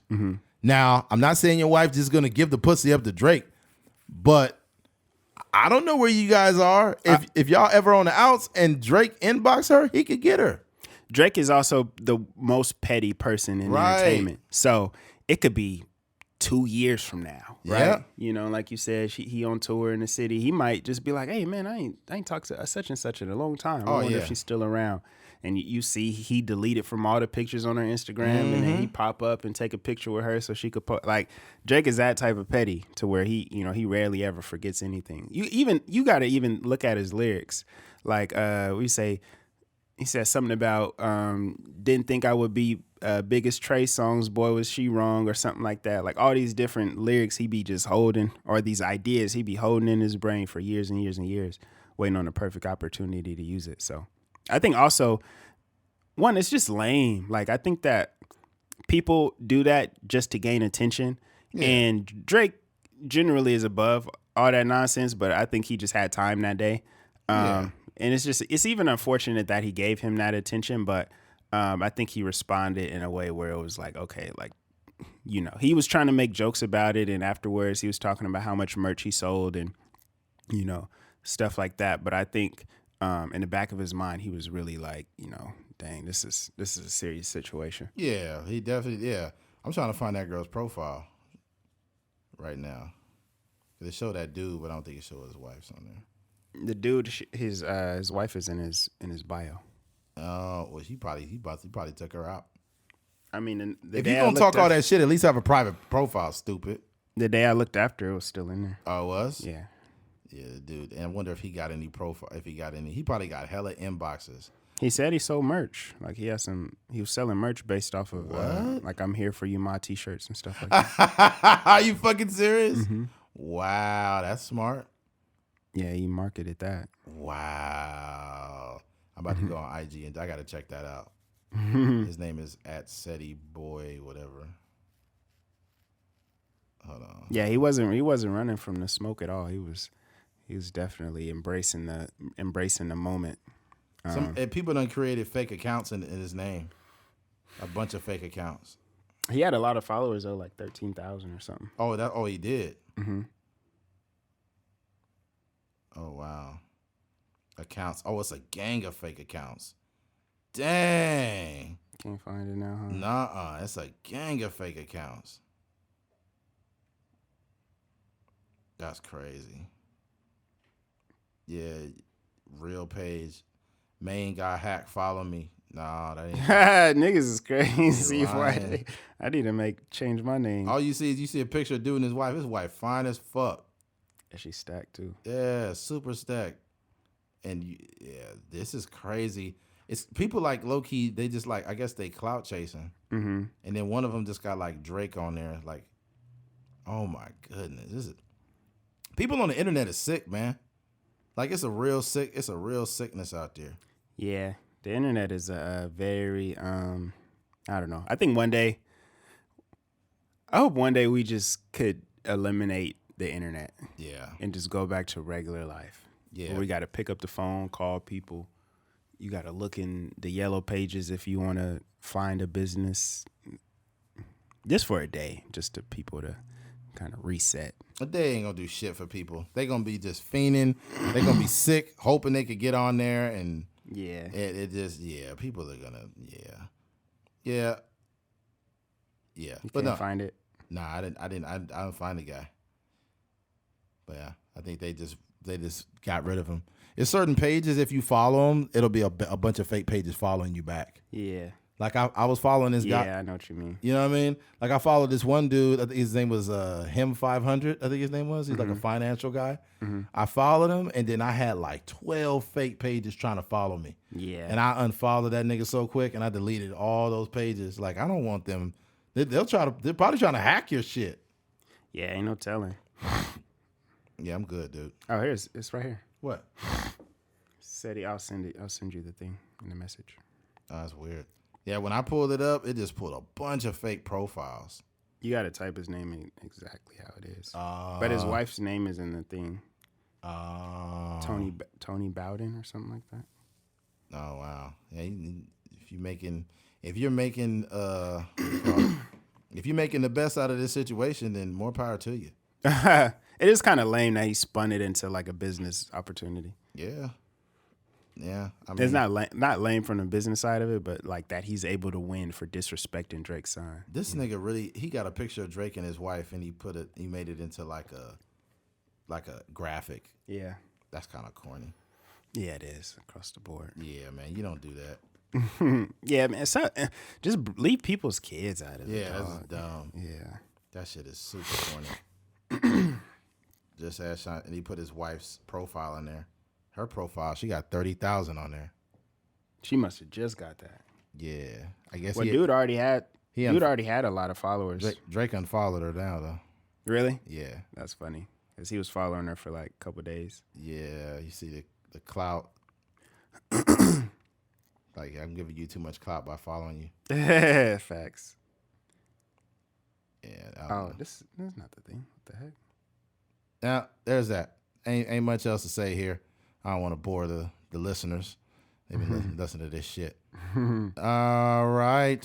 Switching gears. Mental Health Awareness Month. This is the month where you should be aware of your mental health, but you should be aware of it every single day. Oh, facts. There's a lot of things that can restrict. There's a lot of things we won't be able to do if our mental health's not straight. And the thing about it is, like, as our mental health goes, everything else goes. Mm-hmm. Like, the head is like the way we think and how we live is based on our mental health. And it's just sometimes I want to jump all over the place, but there's just certain times in your life when you're going through a lot. You just need somebody to talk to. Mm-hmm. And you just need outlets in order to complement your mental health. Mm-hmm. There are so many people in this world that have a million friends and no one to talk to. Mm-hmm. Like I'm blessed that I have, Keith and my best friend of over 20 years, his brother Desmond, and all kind of people that I can call when I'm going through shit. When I'm going through my most embarrassing moments. Times where my feelings is hurt and I got tears in my eyes at 2 a.m. And I called my buddy back in the day, and I don't know what back in the day is, 2008, 2009. Then another time was probably like 2010. Just bouts of me being depressed over, the type of relationship you're in or how you're being treated or what's going on. Mm-hmm. And you got somebody on the other end that's listening to you. Yeah. Here's the thing I find funny. What I find funny about men is men act like they don't cry when they get their feelings hurt. Yeah. Men act like they're so tough when they get out of a relationship or they get cheated on or they get broke up with. Nigga, I cried. Okay? Mm-hmm. My feelings was hurt. Mm-hmm. I got out of it, but in the moment, I was hurt. Yeah. I'm thankful that I allowed myself to feel because it made me smarter, but there's so many men that will sit back and act like they're okay and drink 4 bottles of Patron instead of cry. I'd rather not put poison in my body and cry than almost fucking kill myself of alcohol poisoning. Yeah. And then not only that, you're suppressing the emotion instead of actually allowing yourself to feel. Yeah. I think that along with the idea of like doing what you need to for your own mental health, whether that's going to therapy, whether that's, creating a routine for yourself, breathing exercises, yoga, anything like that. That's at the forefront of mental health awareness, right? The stuff you need to do for yourself. But I think that you as a person that's supposed to be aware of mental health or celebrating this month, or observing this month, I won't call it celebration, but observing this month, if you aren't being conducive to other people's mental health, then the whole narrative falls flat, right? So before we were talking about a guy like Pete Davidson, right? If he is a person that is speaking to Kanye West, like, hey, I battle with a lot of things too. I see a therapist, and this has been helpful for me. I can get you, to a good place like I am. But at the same time, you're telling a guy like Kanye West who has mental health issues, I'm in bed with your wife. You getting his name tattooed, or you getting the kids' names tattooed. That's ridiculous. The daughter sitting on your lap when you're in the golf cart, all this type of stuff. And for anybody that's ever been through, anything in life, and you've seen something that makes you frustrated or anxious or whatever, what that can do to just the average person's mental health. So, let alone a person that is already dealing with a bunch of different things, that has taken pills for this, for different things, and has spoke about it in his music and his personal life and stuff like that. So I just think for us to be aware of ourselves is great. Do your thing, go to therapy, hit the gym, do your yoga and all these things. But we also, when you reach the I guess the highest levels of self-awareness, it also requires you to be mindful of the people around you. It can't be a thing where you supposedly just looking out for yourself and not for other people. Because I think a lot of people are mental health advocates in theory and not in practicality. And I see a lot of people out here, the same very liberal person that has like hashtag mental health awareness in a bio is the same person that is happy that Kevin Samuels is dead. And I think that's like you're contradicting yourself. You're being a hypocrite when you're doing that. So that's my spiel. Yeah, man.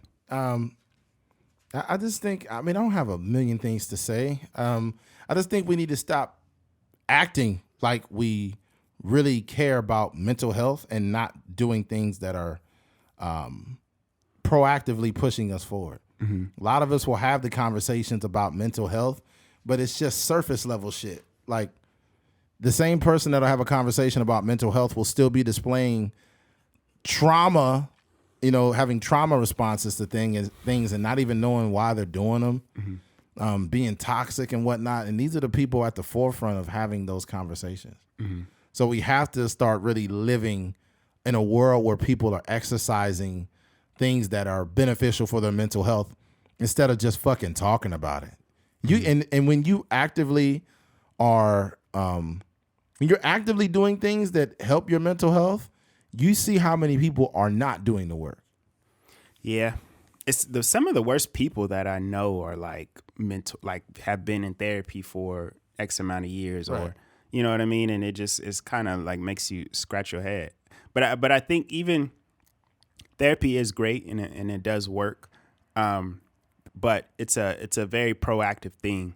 It's like you can go to the gym and you can get huge gains. You could get if you want a 6-pack, you get a 6-pack. If you want to, increase the size of your biceps, all these different things, it works. But you can also go to the gym and just walk on the treadmill for 30 minutes on an extremely low level, and you could burn like 20 calories, and then you can leave the gym in the same amount of time. So right. I say that to say it's a proactive thing. It's not like you are just showing up to therapy, and then when you leave, you just out in the world, not necessarily practicing the things that you learn in therapy. Yeah. And I think that's what happens a lot. Like, and some people have a lot to unpack, and they think that they can just go like once a month, or they think they can go like once every other month, or when they're feeling bad or whatever. But in reality, you gotta be consistent, in going to these things or in doing whatever it is. If the gym is therapy for you, or if whatever meditation is therapeutic for you, it's a consistency thing, because when these moments do arise, when you're sad or depressed or anxious or frustrated or angry, you need the proper rhythm in your life in order to combat these things. You know what I mean? So that's a fact. Mm-hmm. I think things like, as far as for me, I think that going to the gym is great for anyone. And only reason why is because the human body was meant to move. When you sit down in your depression or whatever you're going through and you're just sitting there, you're just letting it fester.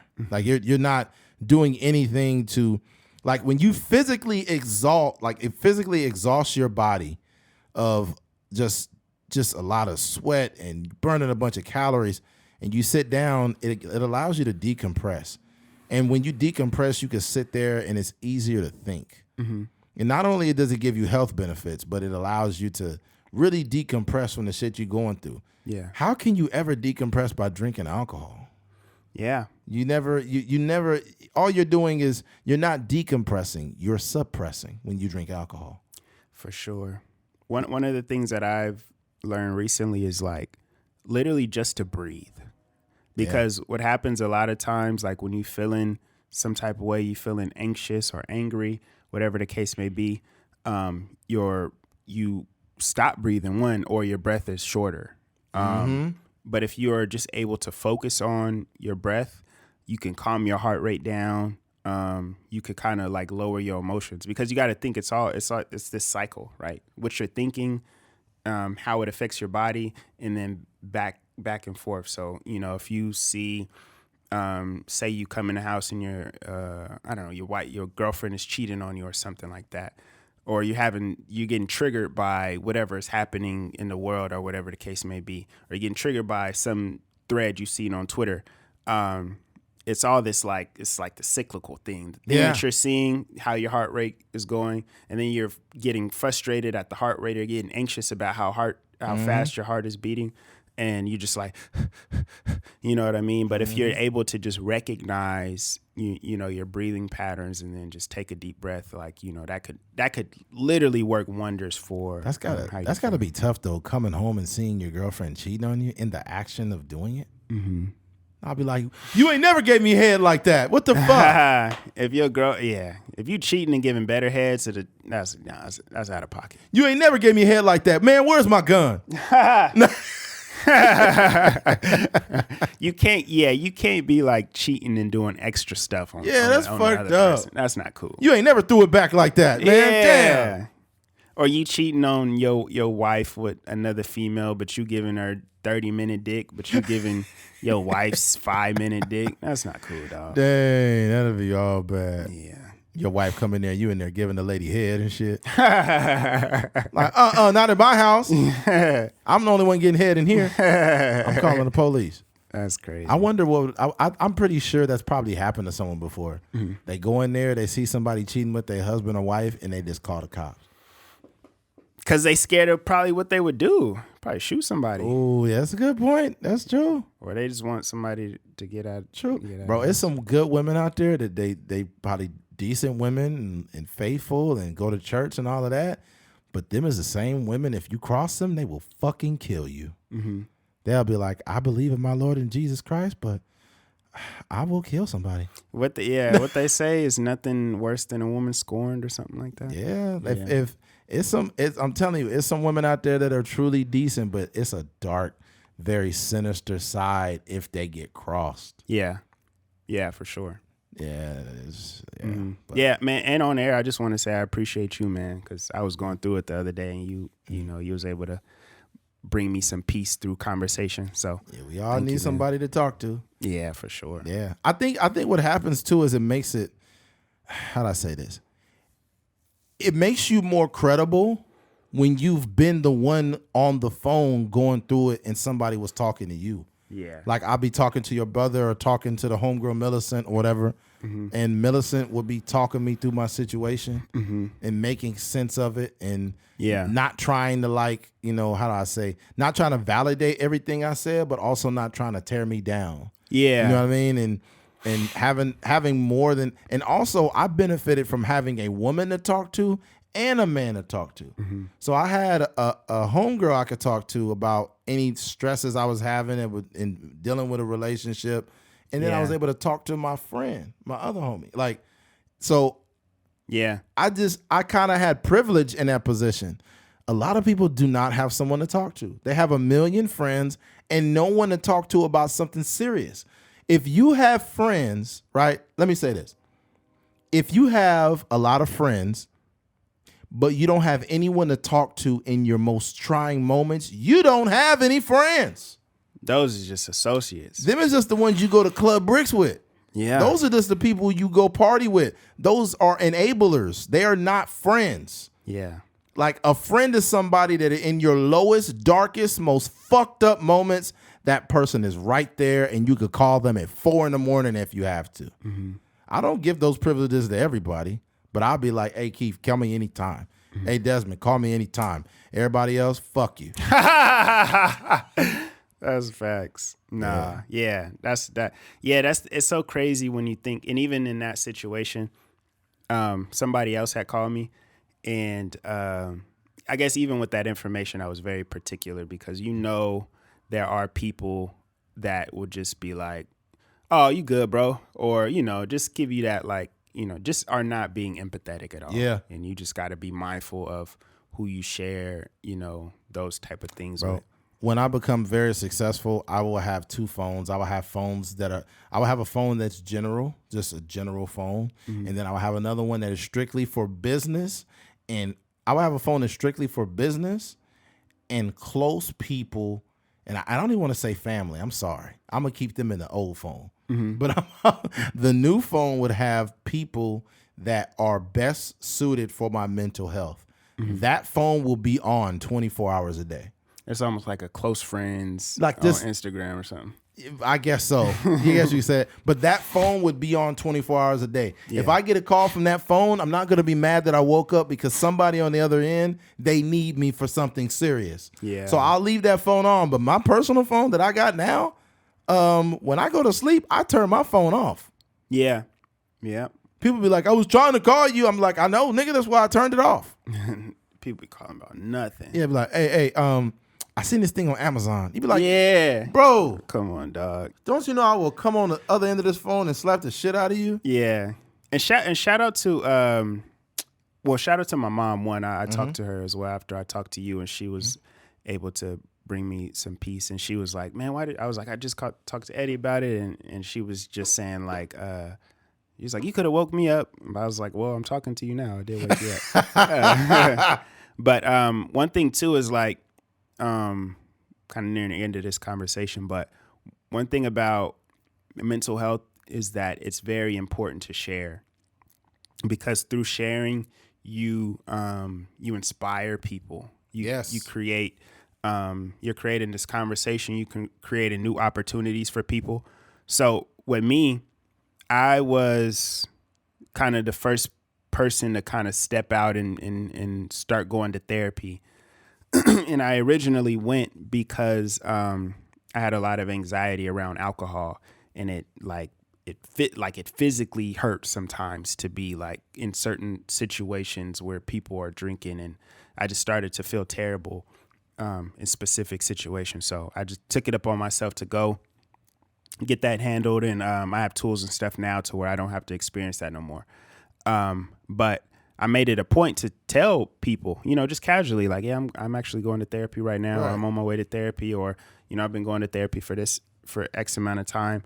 And then from that, my sister randomly hit me up one day, and she like, hey, who's your therapist? How can I get in touch? Boom. I shot her the information. I hit up my guy and told him about it. And then from there, my mom started going. And then from there, one of my cousins was dealing with a bad breakup, and on multiple occasions, and he started going, and then my aunt started going, and it's just like this just avalanche of people just kind of working on themselves.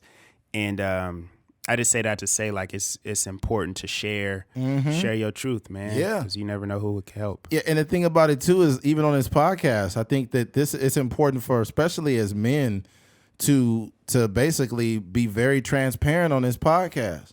Like when I say things that may not put me in the best light, like I've cried over women before and been depressed because of relationships, and people will be like, oh man, you got to man up. You know what? I know that I'm better off than you are, because you're a fucking liar.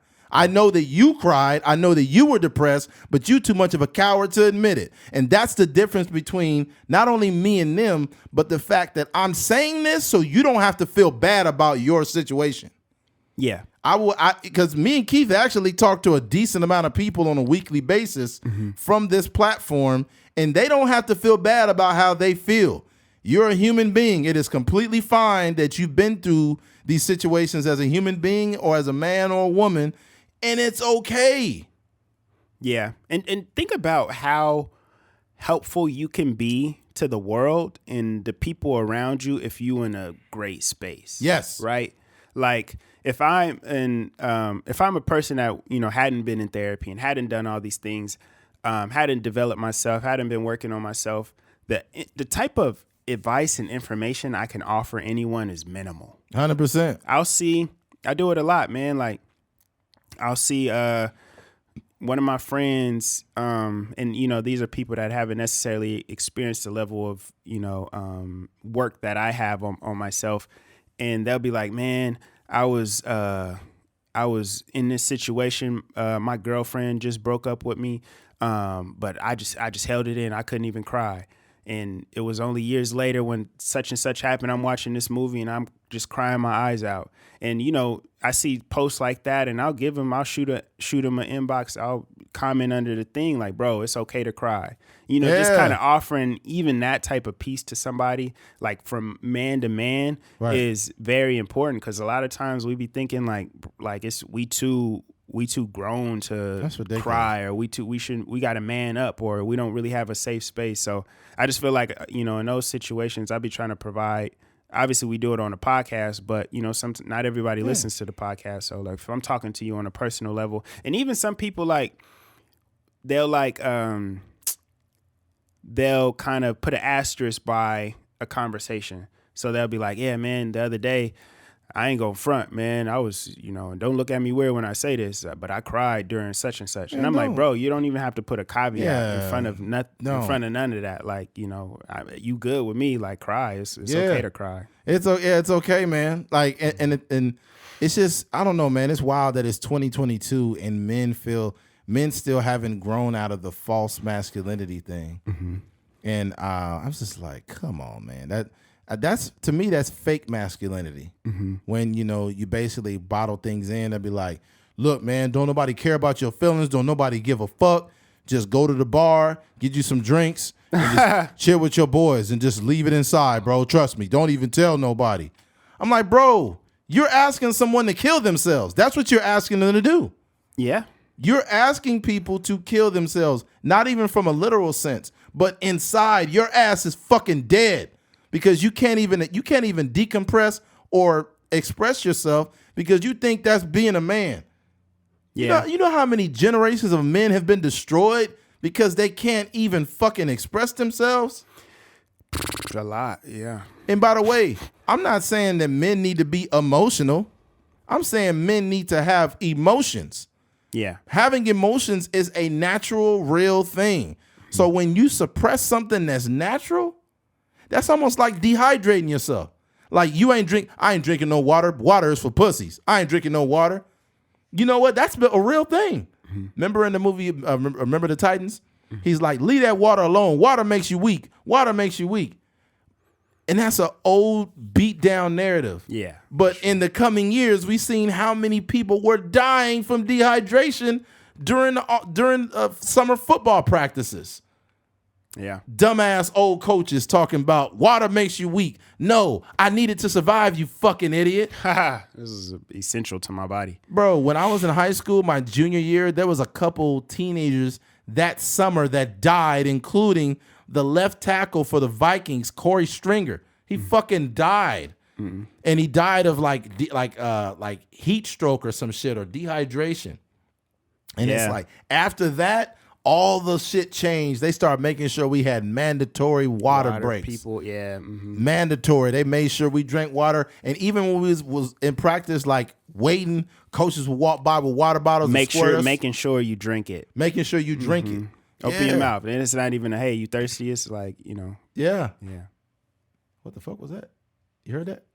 Yeah. Mm-hmm. Somebody listened to the podcast through the vents. That was weird. Maybe the pressure. You know what I hated when coaches used to do, and I used to be like, come on, dude, what the fuck? And it's probably because I was taller, but coaches would reach up with the water bottle and they would squirt all down your nose, huh? All down your nose and your eye. I'm like, yo, my mouth is down here, motherfucker. What the fuck? That definitely happened to me a lot of times. Yeah. It's like, and it's almost that same feeling you get when you swimming. You know, when you jump in the pool or something and the water just rush up your nose. And now you just got snot and water coming down. Yeah, the only hydration you're getting is from your own boogers. It burns too. Like, come on, coach. Fuck. Getting some boogerade.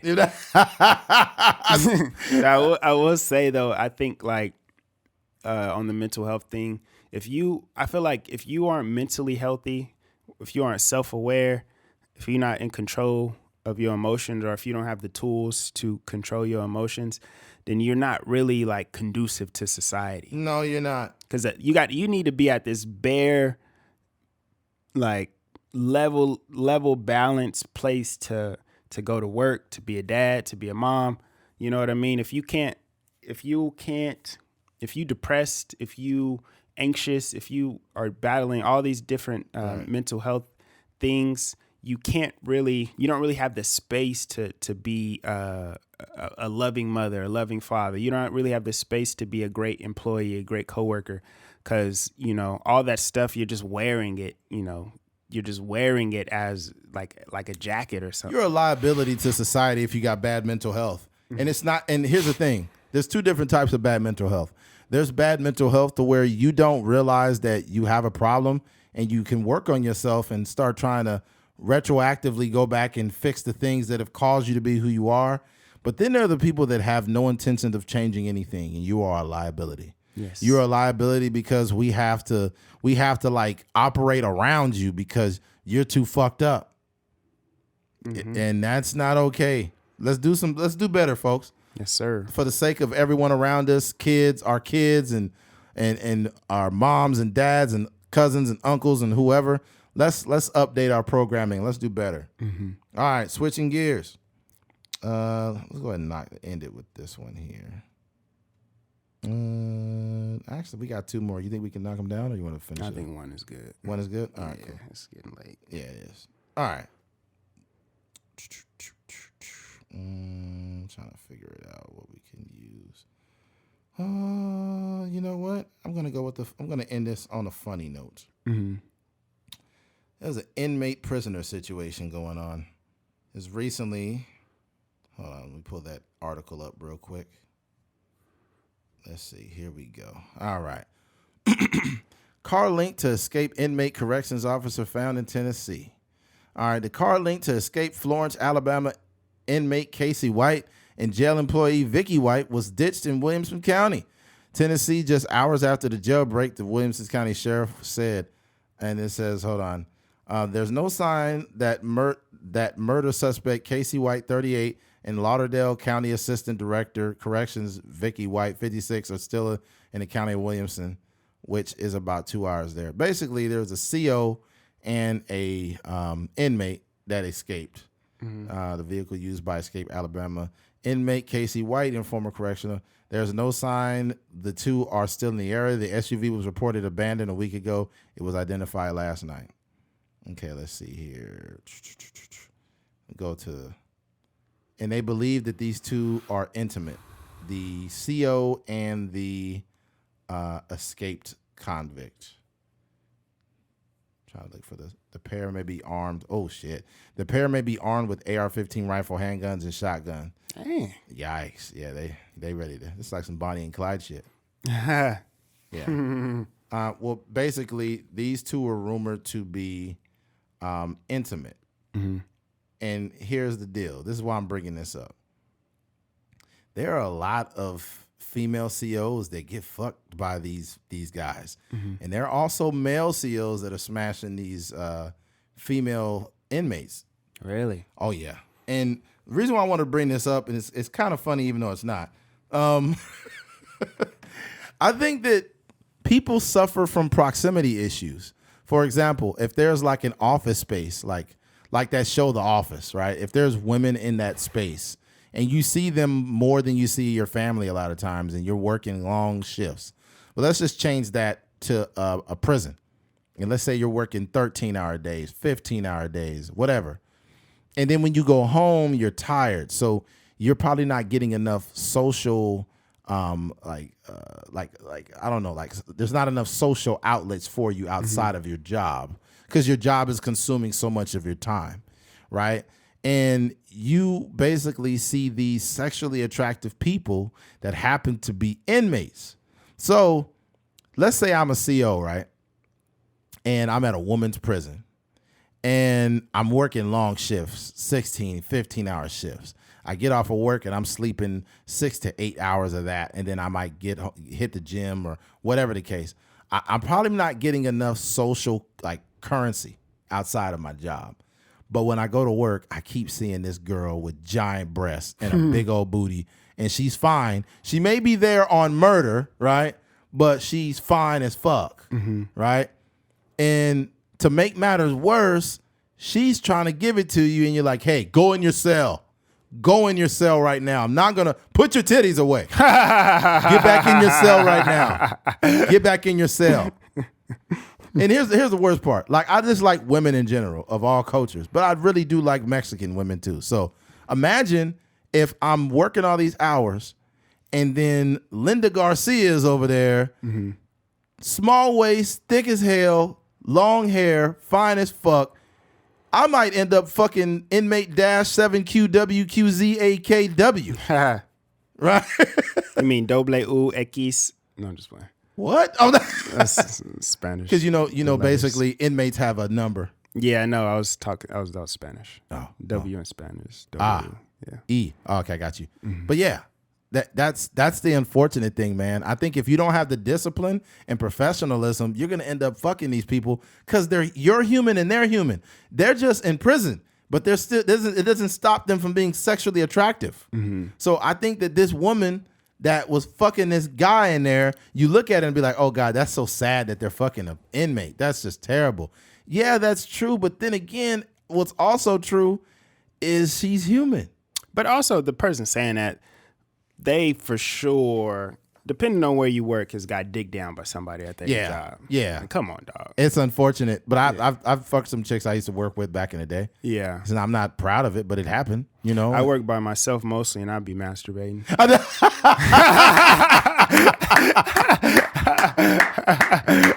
Oh, this guy is crazy. Oh my God. Yeah, that's nuts though, man. It's just one of those things. It's just like anywhere else. And there have been female COs that have gotten pregnant, legitimately pregnant by inmates. And it's, oh man, that's crazy. It's so crazy. It is just like, for me, the way I see it, sometimes you ever seen somebody off first glance and you like, nah, they cool, but I wouldn't really talk to them. And then 2.5, maybe not even that long, maybe 3-4 weeks in, you're like, dang, she kind of look cool. Like, you know what I'm saying? Her lips is, her lips. Because you're around her too much. Yeah, you just seeing her more. You looking at the details. Her charisma. And you're a victim of proximity. Yeah. You work with these women and they start to become more sexually attractive. They start to become better options because you're around them the most. But trust me, fellas, don't do it. Don't do it. Leave them alone. I don't care if they're single. Don't do it, because you have to see them every day at your job now. Yeah. Supposedly, this is like a different conversation, but Zendaya and Tom Holland, I guess the directors of Spider-Man and Disney and stuff, warned them not to date or whatever, but I don't think they listen. But imagine them breaking up. They have to be in the movie together. Yeah. And that could get tricky.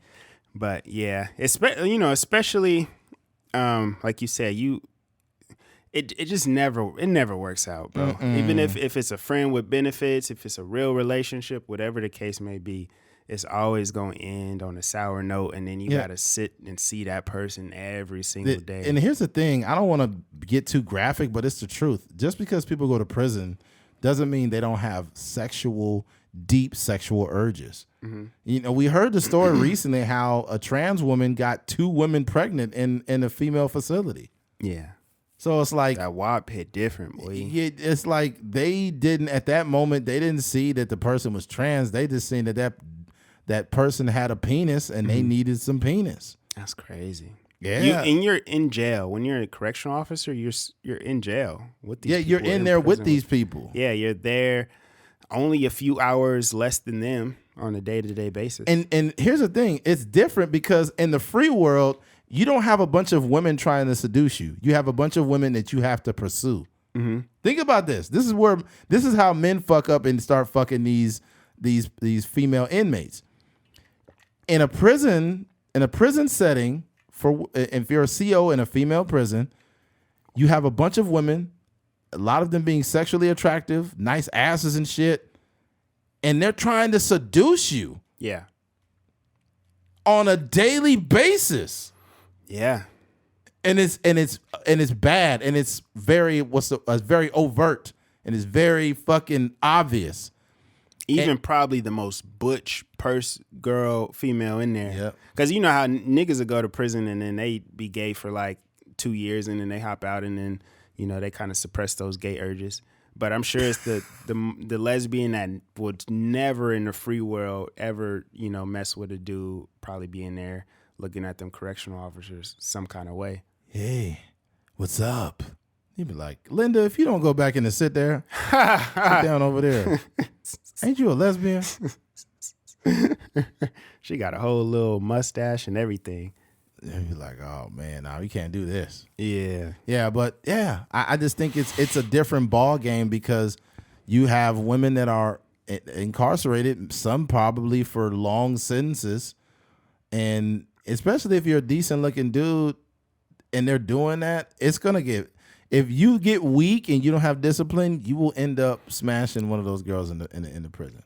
Yeah, and then they're gonna tell somebody about it, and then they'll be like, "Well, I won't tell nobody if you smash me too." Yeah. So now you got a bunch of girls blackmailing you to smash them. That's crazy. That's crazy. Now you done smash half the freaking inmates in there. This it all starts and ends at discipline. Yep. Like, yeah. And that's. I mean, we didn't get into it, but you talk about the contract, these personal contracts you have with yourself. Mm-hmm. Where all we have in life is our word. That's right? it. You know, and I think in these type of situations, it's like, bro, you signed a contract on to be a correctional officer. Mm-hmm. You just got to do your due diligence and make sure you put yourself in position not to take advantage of those situations. And sometimes it's just like. Say, I know people that like maybe aren't on Instagram at all. Like they don't even have an account. And that's probably because they know if they do have an account, they'll slide into DMs. They looking at women and stuff like that. So sometimes we have to curate our life to where it rids ourselves of even the option of doing certain things. So if you're a correctional officer or whatever job you're at, it may be a thing where you're not even communicating with women in certain settings. Like, you obviously you got to communicate with women at your job, but if maybe you solo in the break room or something like that, you may just, nod your head and move on. That show Orange is the New Black. I'm not sure. I was watching Orange is the New Black before it was cool. Mm-hmm. Like when it first came on Netflix, I was like, yo, this is cool. Mm-hmm. And I told people about it. They was like, nigga, you watching that show with all them girls in jail? I was like, yeah, it's a good show, man. Yeah. But I didn't catch all the newer seasons, but on the older seasons, it was a CO. He seemed like he was a decent dude, but he got weak. He was in there smacking him? He was smacking one of those inmates in there, and he got her pregnant. And they blamed it on a different CO, and basically said that he had sex with her when it wasn't his baby. And I think the dude ended up going to like a different prison or something. Dang, that's cold. Yeah, I get it, man. Like, we have urges as human beings. I think that's, for me, the place I want to be in life is just like superb discipline. You know what I mean? Like, just whether it's like consistency with certain things or, just discipline and whatever it is, like dating or whatever the case. Honestly, if I was a CO, let's say I was a new CO, and then I go and I'm at a woman's facility and I see like 5 women that are like, they didn't change their uniforms up where they super tight and the girls like coming by me like licking lollipops and stuff. I'll be disciplined. But the moment I'm like, man, I'm about to go fuck her, I'm going to just quit my job. I'm just leaving. Just leave, huh? I'm just leaving. I feel you. Yeah. Like just say you couldn't handle it. Yeah. You know what I mean? I'm not about to fuck this thick inmate. Yeah. Just let me know when what you probably could do is just quit and then double back. Yeah, well, you can't double back. You can't break into the prison. You can't Keith. break into the prison. Yeah. Maybe when you're picking up, you dropping off the keys or something like that. I'm just gonna get her release date before I leave. Remember, people used to be like, "Look me up." Like, hey, if you ever in Seattle, look me up. You never, like, in the movies where, like, say they meet somebody out and about. Look me up usually mean like the yellow pages. Back in the day, yes. Yeah. So you could tell it. That's hilarious. Oh my God, I don't know why I forgot about that. Yeah. It's fucking thousands of numbers. Yeah. When you list your phone number in there to pull it up. Yeah. Oh my Back in the God. day. Yeah. That's so old school. Nobody remembers that. It's crazy. I used to try to, me being a lame, was looking for like females' numbers in there. But then it's not even like being a stupid kid, you realize that it's not the girl you got a crush on. Like it's not Ashley Roberts, it's the parent that put the phone in the name or whatever. Yeah. They'd be like, hey, is this Ashley? Yeah, this is Ashley Roberts. This is her. Dang, Ashley, you got a fat booty. Oh, God, I haven't heard a compliment like that since World War II. Thank you, young man. Would you like some Werther's candy? The old people love that candy. It's like a hard caramel candy. You know what I'm talking about? Mm-hmm. What's it called? Werther's or some shit? I know, like Nips. No, not Nips. I Is know it the same Nips thing? is like the coffee candy, but it ain't that one. But it's the same type. But it's like a golden color, and you pull it out. Is it wrapped up? Yeah, like, with the little twist on the end. Yep. Yeah. Old people stay giving them candies out on Halloween. Bro, you ever seen a cartoon where they eat candy, but they just eat everything? What Like do you they mean? eat the whole wrapper and everything. Yeah. You gonna be doo-dooing out wrappers. Oh shit! Sometimes they don't realize that the shit they put in cartoons can end bad for kids. Yeah. Yeah, like it'll be some like Ed and Eddie or something like that. They get the candy like, I love fudge brownies. And they just dumping everything. They eat the whole pan and everything. Yeah, that's hilarious. Your kid in there trying to eat that whole goddamn pan because they seen it on a cartoon. That's comedy. They had some cartoons back in the day that shouldn't have been a thing. Like back in the day, Cat Dog. Yeah, that's wild. That shit should have never been a cartoon. It's some wild like premises for TV shows. You be just like, what's going on? It's wild, bro. Yeah. Yeah, back in the day, Foghorn Leghorn wasn't a bad character, but it kind of was. Mm-hmm. Foghorn Leghorn used to like beat the shit out of that little chicken. Mm-hmm. He like, come in, get yourself together. What you doing? I guess it was supposed to be like a Southern man or something like that. Yeah, a lot of older shows had a lack of self-awareness too. They did. Like, one of the most racist cartoon characters ever had to be Speedy Gonzalez. Yeah, for sure. It's like, damn. Like, this just the most stereotypical racist shit. Yeah. Have you ever seen an old like an old cartoon with Bugs Bunny and it's got like blackface in it? I haven't seen it like in real time, but I've seen like the YouTube bro, it's clips wild. and stuff. It's wild. Basically, I seen one where it showed like a black face with big red lips, and it didn't even they didn't even have the character talking. It was just like meow meow meow meow meow meow. Because they think black, that's that shit was wild, bro. Yeah. And Bugs Bunny was just like fucking it up, and it was just wild. Yeah. Once we end the podcast, I'll show you. But I was just like, damn, this shit was really on there. That's which is like cool about Jay-Z's story of OJ. Yeah, kind same of characters he had. Yeah, that style of character and stuff. Yeah, I think it's so cool when art is able to say something. Yeah. You know what I mean? Like really kind of. Yeah, like today, recently, the fucking Kendrick Lamar where he did the deep face with Nipsey and. Yeah. That's really dope. Yeah, I just love like creatives, especially black creatives. I think black creatives always have like these underlying messages and themes in their music and in movies and music videos and stuff. So it's dope. Yeah, man. Well, it looks like we came to the end of this one. We appreciate you guys for tuning in. Thank you for listening to a Trucker's Mind podcast. I'm Eddie McGee. It's your boy K Things. We're out of here. Peace.